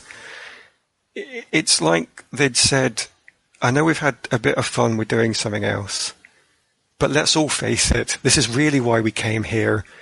Here's an amazing action shot with some great characters doing some stupidly good things. Just sit back and enjoy yourself, and I did. And I'm so glad that scene, start to finish, was in there. No matter what I thought of how it got to it, I'm so glad that was in there. I just think it was so neatly done. The fact that you've got him sort of not force ghosting his way in there, projecting himself in there, was a neat sort of callback to what's been going on through the entire film. So it's sort of established that this can be done. Because up until that point, you're thinking, is Luke just invincible now? I mean, Leia can fly in space, so has Luke sort of worked out how to survive all this? So it kept me guessing for a good little bit, and I liked it. I liked the thought that he sort of sacrificed himself so Leia, his sister, and everyone else can get away, that it can survive. Not only that, this legend of the guy that faced down however many AT-ATs and the leader of the First Order and just got away at the end. He wasn't there, He escaped is how the story will be told. As far as everyone that watched was concerned, all the witnesses and the AT-ATs, the man escaped and could still be out there. Absolutely. I sort of liked that as a seed of the new, the whole sort of summary at the end is the seed of the new rebellion. It starts again today. It starts anew today. Is the line that I kind of liked through that. It was a good finish. To end the film on that as well, it was a good finish. Again, no matter what I thought of how they got there, it was a good finish. We've already kind of covered it. The sort of Canterbury chase action sequence on horseback. A Star Wars police chase, which we don't get very often. What was your feeling of that? Are you counting that as an action scene? I don't know. I counted it as an action scene. I was okay with it. It was something new. I think I was a bit taken aback from it just because, not because of what it was, but we're on this planet and I don't know why we're getting horses to crash through walls when I don't believe an animal would have done that. It's all come around from Rose's rather strange presence. I still don't quite understand, and we should have parked not on the beach, as you say. We shouldn't have needed the horses. So it was nice to have the horses. I forget what you gave them the real name there that I didn't give them, but I can't remember. But I didn't get anything from it because I think the purpose was lost. But as a piece, it was nice enough to see, but unfortunately, I think because of that foundation, I can't quite even remember it too perfectly compared to some of the others that hit me so much harder. The throne room fight. Yes. I was totally into. I like seeing the two of Rey and Ren fighting as a partnership that then eventually breaks because they can't agree. It's like you're so close to coming together as one, but then you realize that each other has a different purpose. And even though those purposes have brought you to the same place, you can never stay there.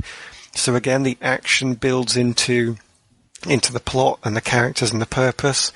The AT-AT scene at the end, again, plot, characters, purpose. Even at the beginning fight with Poe and the Dreadnought, plot, characters, purpose. The connection between all those three then have, and they're the three that stand out for me. I actually can't quite remember quite a lot of the other action scenes for that reason, because they don't have that power. Yeah. Phasma's fight again with Finn, it didn't. We discussed that. It didn't mean anything. So I'm kind of losing my memory of it. The horse races. I'm sort of losing my memory of it because it didn't have that impact. Maybe these other ones were good in terms of pure camera shots, and I've missed that because I'm not looking.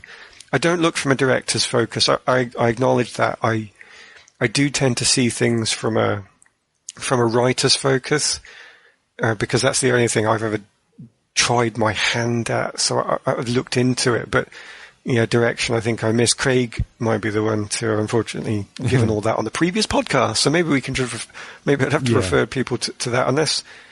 I mean, give me your words, give me your thoughts on the other scenes that I've missed, and you can tell me that they were good visually. I believe you. I just can't quite remember. See, the thing is, I agree with you that there's two massive standouts in there, so it makes it so difficult. The others kind of merge. You've got a few space battles in there that I really liked. The Canterbury one I thought was just a bit different, and that's why it was worth it. Phasma's fight with Finn and the kind of face-off with the the little walker thing with BB-8 in it. I mean, BB-8 is kind of making R2-D2 look a bit lame now because you're like, well, R2-D2 was obviously slacking in all this time. Well, yeah. You know, let's face it, if it wasn't for BB-8 through the rest of the sequence, I think Finn and Rose would be dead. But, you know, BB-8's very much the rescue in that one. Finn's fight with Phasma, I think, could have had more to it. And I still don't even believe that she's dead for some reason. Now, maybe that is the way that she goes out, is disappearing into the fire. But part of me still thinks, well, she was in a pretty resilient suit. Yeah. But she fell into a shuttle. It was fine. She fell down and she grabbed a hold of something. And when she comes back, her suit will be blackened and she will be part robot, but she'll still be, you know. And that's what I'm expecting for some reason, because I kind of constantly have this bit in my head going, surely there's more to that character. She's been promised something to be that character, rather than being in the bucket with a helmet, only a partial bit of her eye being seen this time. And you're like, there's something has been promised there to go, well, that's a character worth me playing, because otherwise it could be anyone. It really could be anyone. So I don't know. I'm expecting something there. But the fight was all right. But the thing is, there's a much better sword fight going on already. So your sort of view of that sword fight isn't quite as good as the one that's going on, where there's people with axes and weird sort of rope type things that I don't know the name for. But the choreography of that fight was brilliant. The fact that the sort of big curtains start burning back to reveal the fact, oh yeah, he's actually in a glass dome. He's just decided that he's going to put up some drapes and cover the view. You know, I've got this spectacular view. I really must put up some red drapes so I don't need to see it. You know, it's you know, that sort of thing with burning away, the fight taking place, the fact that they're sort of helping each other out by throwing the lightsabers between each other, fighting back to back, I just thought was neat and kind of summarizes what's happened up to this point, that the two have come close together and both believe at that point that one is going to help the other out. Yes. So Rey thinks, I've succeeded.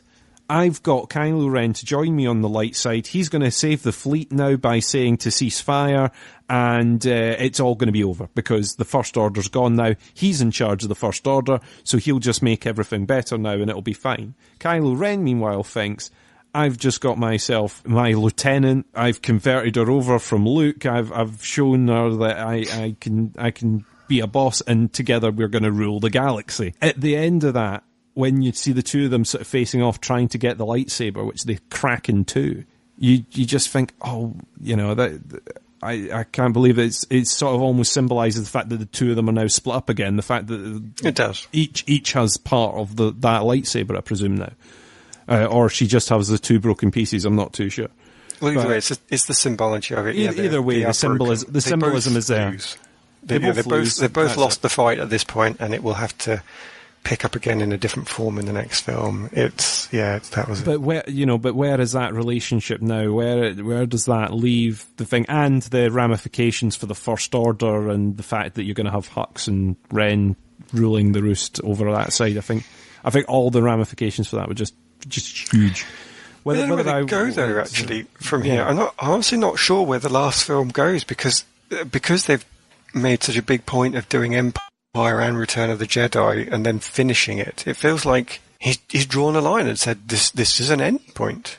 Now we're going to have one more film, and it's going to have to start itself again and end itself again. So I don't really know where.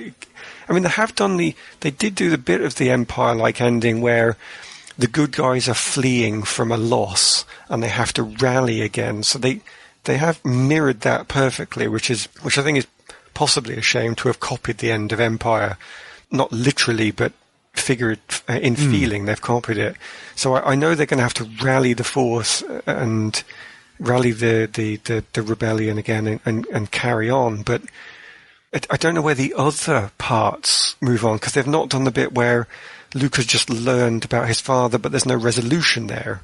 They've actually had a resolution between Rey and Ren, and the other characters have had their learning points, and they've picked something up and they've moved on. So they're going to start a rebellion and finish a rebellion all in one film. I don't know how that plays, actually. I kind of agree with you. They've done a lot of sort of resolution in here where they've had Finn facing off against Phasma, which I suppose is supposed to be his closure of I'm a rebel now and I'm free of you, and this is me getting away. They've had Snoke has been dealt with. The Emperor is now gone. You'd imagine at this point you'd be going, well, the First Order's now going to be in pieces, and it's going to be easy for revolution to break out. But the thing is, they did a distress call and nobody answered. Yes.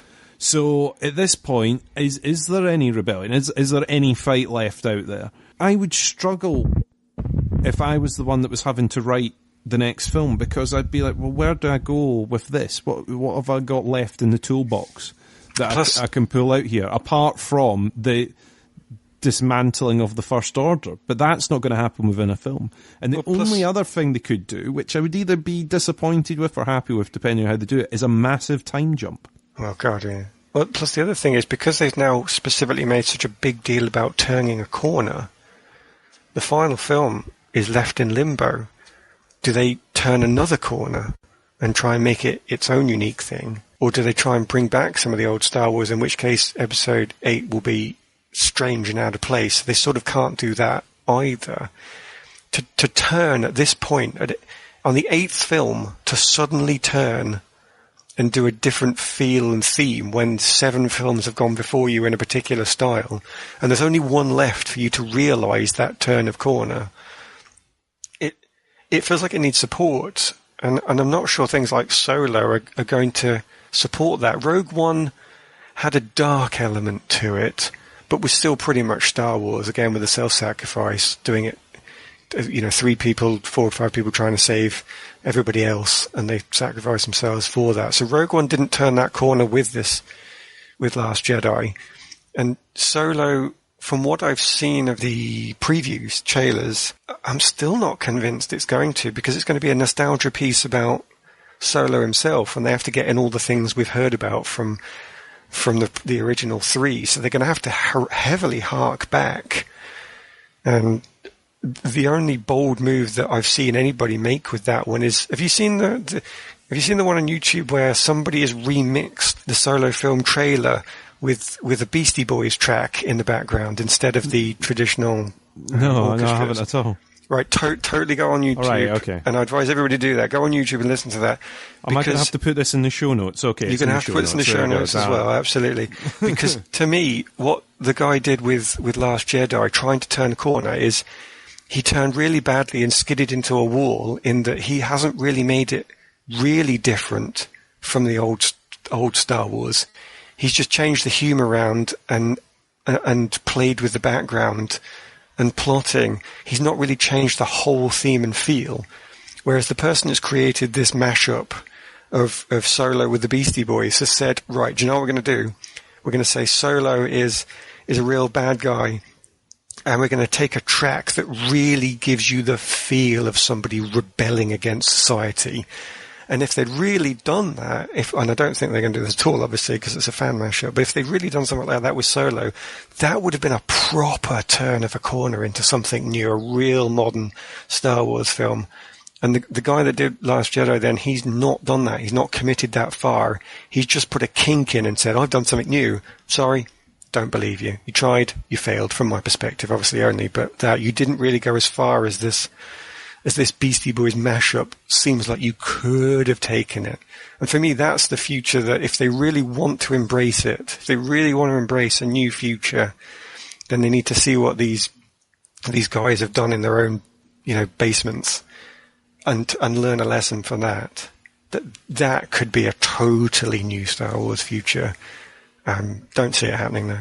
I do worry about Solo, just because it's the one that I think everyone's been going, what are they going to do with this? Rogue One, I was really surprised by, and I really enjoyed it. From going from the point I was looking at going, how are they going to make stealing the Death Star plans interesting? It's none of the characters that we're used to. How are they going to do it? They tied it in so well. I loved it. Solo kind of makes me think, well, how do you do this without destroying the character that we love and breaking it apart? And if it becomes the shopping list or ticking the list, going, right, we need the Falcon, Chewbacca, we need this. Okay, done. That's everything we've got to work around. And as you've said already in this podcast, a lot of the time when that is what you start off with as a writer, it doesn't make the best thing. Because they go, right, by the end of the film, this is the entire toolbox of what we need. And we've got to somehow get there. All right, okay, well, this has got to happen, that's got to happen, this person's got to be there, and we can't kill off or do anything to this character or this one, otherwise it won't work. And that's the bit I worry about with Solo. Yeah. With the other standalones, I don't know. It seems like at the moment it's just origin stories, and that's the hints that you get. I mean, I don't think there's been many announced of what the content's actually going to be, but what everyone always talks about is origin stories of different characters. You know, let's have a Lando movie, let's have a this and that, and you go, is that really what we want? We want everyone's backstory now. We want a good sort of 2 hours worth of trailing around everyone's home planet and finding out what they were like as a kid. I don't really want that. I want to see these other corners that we've not really explored from a different angle. Absolutely. And that's why, as much as there's elements of this that I haven't liked, and overall I enjoyed this film. I know it probably hasn't sounded like it overall from what I've said here. Overall, I enjoyed this film. I love the fact they're still making Star Wars films. Rian Johnson has been given his own trilogy to go off and play with, which is going to be completely separate from the Skywalker saga. Now, we don't know what that's going to be based on yet. Is it going to be on other planets? Is it going to be far away from the action? Is it going to include, is it going to be set in the, what you'd call the present day in that particular universe? Or is it going to be in the past, future, whatever? We don't know yet. So I want him to properly break then. I don't want him to do this half-house that I think he's done with Last Jedi. I think if he was going to commit to what we've heard is true, he's trying to do something new. If he really believes that, if he really thinks he wants to do that, then I want him to leave this behind, what he's done, properly break with it, and find an actual new theme, not a coloured in theme, the one from one we had before that feels slightly different. Really embrace it. Don't know if you will, but that's what I want. I think for him to do it successfully, he's got to push a lot to the background. You've got to push the Jedi and the Sith and the Empire all to the background, maybe, and do it another way. It's either that, or you've got to say it so early that it's all stuff that you've not seen before. But if it's all tied in references to what we know, then it's not going to be as filmy. But I'm interested to see what happens. I didn't come out this film feeling the same way as you do, I think, where you've obviously been massively disappointed with it. I had elements of disappointment in it. And on secondary viewing, there were bits that I went, oh, right, so I didn't catch that in the background of that scene before, and I did catch this bit now. The action scenes in it are immense. Some of the humour I liked through it. BB-8 I still like, despite the fact that some people are hating on the fact that it's getting quite a lot of attention. Yeah, it's like there's people going, oh, I don't like the fact they've got this sort of utility belt of if you need something, it's on BB-8. Oh, right. But I kind of quite like it. It's a bit different. It's a droid that's going out there and actually getting stuff done. Listen up, C-3PO. It's fair enough, and you get some fun moments out of it. The elements I didn't like, I don't know, but I'm sort of looking forward to the next one. I just wouldn't like the job myself of writing it. I mean, I come out the other side and I criticise and I poke holes going, well, they should just nuke a base from orbit. And I'm probably the person that the writers are going, yeah, they're all going to say we should nuke it from orbit, aren't they? Yeah. All right. What do they know about dramatic tension? Yeah. They wouldn't get this awesome shot with the AT-ATs if we nuked it from orbit. Absolutely. It's like, what do you want us to do? So in that case, I've got to kind of give them their credit for fighting their way through this one. But I do wonder in the future if the capacity for Star Wars films is going to hit what I think is also going to be the kind of line that superhero movies are going to hit down the line, that there is eventually going to be this mark where people turn around and go, we are not as excited about Star Wars movies as we were. The fact that we have now got a half-year Star Wars movie cycle rather than a 1 year wait between Star Wars movies might make people go, the hype isn't there as much as it was for the last one. And it will die down. Aye. Because it's not the first one for years and years and years and years.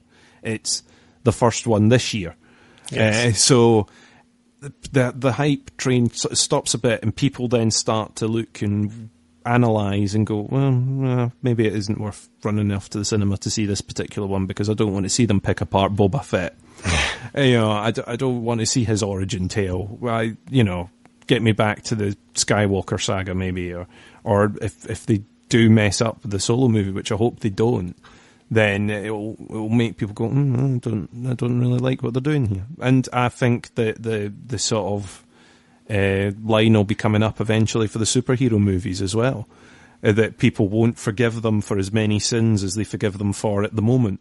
Where at the moment, the fact that we've got so much love for some of these characters and these bits kind of blind us sometimes to the flaws. I think you're definitely seeing through a lot of the flaws, whereas I am still kind of blinded by my love for characters and that universe, and I just get giddy at the fact that these films are still being made, that it sort of makes me happy, whereas I think others are going to eventually sort of poke through it and go, hang on a second, this maybe isn't as good as it could be, despite the fact it's back. If it's not back in a good way, then it's not worth it. No. It's a shame, but I can see it going that way. Am I supposed to round up as well? Is that what we're doing now? Let's go into a roundup. Go for it. Okay, so ultimately then, if I had to pick yes or no to the film, I'd have to go, no, I didn't like it. But that said, I did really like certain parts of it. So I'd like to go dark first and then light. All right? So I can come in, start in the dark and then go into the light. And what will I start with? It? So things that I thought were actually bad was definitely everything to do with Holdo, Poe and Leia. I honestly think that was poor writing that was based on false mysteries that didn't need to be there, actions that characters just shouldn't have taken, and then nothing bad would have happened if they'd have just stood still. They create all their own problems, they do the wrong thing, and not in a human way, but in a way that is, darling, we need to do this for the plot, which I despise. Coming slightly out of the light is still, I had a big trouble with Luke throughout the whole thing. I saw a film that I wanted to see hidden behind it, where the master fails a student in a less instantaneous way that was useful for a plot point, and in a more developed way that fitted with the background that I know and love from 3 previous films, that could have still ended up with a beautiful moment between Luke and Yoda at the end. And I think the foundation that they chose, the Greek tragedy that they chose, was just too ridiculous, too disconnected from what I know to really enjoy it. But maybe that's the point where it's just I didn't like it, where rather than it being actively bad, I can't deny that there is a line that needs to be drawn between those 2 points. And it could be that those things lie on either side. The humour as well, I know definitely does lie on that side of the line. I don't like the silly humour. I don't like taking somebody that's supposed to be the new Vader and the new Grand Moff Tarkin, as you say, and making them ridiculous, because they have no threat value. If you make them ridiculous, then I don't need to believe they're dangerous. And if I don't believe they're dangerous, then how can I possibly be afraid of them or feel that any of the other characters are in danger at all? Come into the light then. So that said, Ren and Rey, so Ren as the dark force that is powerful, was still good. Rey as the light force that countered him, perfect. Brilliant that what they did together. They are the saving grace of this film, those two. Everything the two of them do between them is perfect, down to the plot that brings them together and the way they deal with each other. Ren is the epitome of the dark side. Rey is learning to be the epitome of the light side, and they fight in word and in action. Everything they did together was built perfectly, and they're supported nicely by some really good set pieces. Seeing Luke in front of the AT-AT and seeing Ren fight Luke at the end is something I'm just so glad they finished on, because the bitter pills that I felt like I was swallowing throughout the film and then washed down with something so sweet at the end that connects me back, like that little bit where R2-D2 shows Leia's image. It's so sweet to see that. I'm really pleased that it was one of the last things I saw, because it makes me think that when I came out, I didn't hate the film.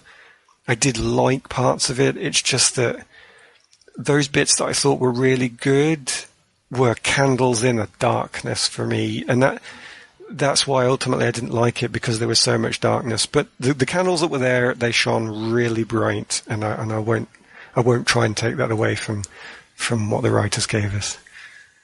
I've got to say, well done for breaking it into the light and the dark. I like that. Okay, thank you. Very, very neat. Overall, thank you very much for sharing your views on this podcast, Aaron. Much appreciated. My pleasure. I'm only pleased that I didn't fall completely to the dark side as we did it. We're now going to send you to a Sith rehabilitation clinic so that you can sort of chill out, relax, and get your light side karma back. Thank you. And thank you very much for listening. Hopefully we have covered some of the bits that weren't covered on the previous podcast. Obviously, if you've made it this far, then you've thought so. If you want to check out the latest reviews and our show notes, check out the website kneelbeforeblog.co.uk. Thank you very much to ParalyzedLink on YouTube for the music used. We look forward to joining you on a podcast in a galaxy far, far, far away soon.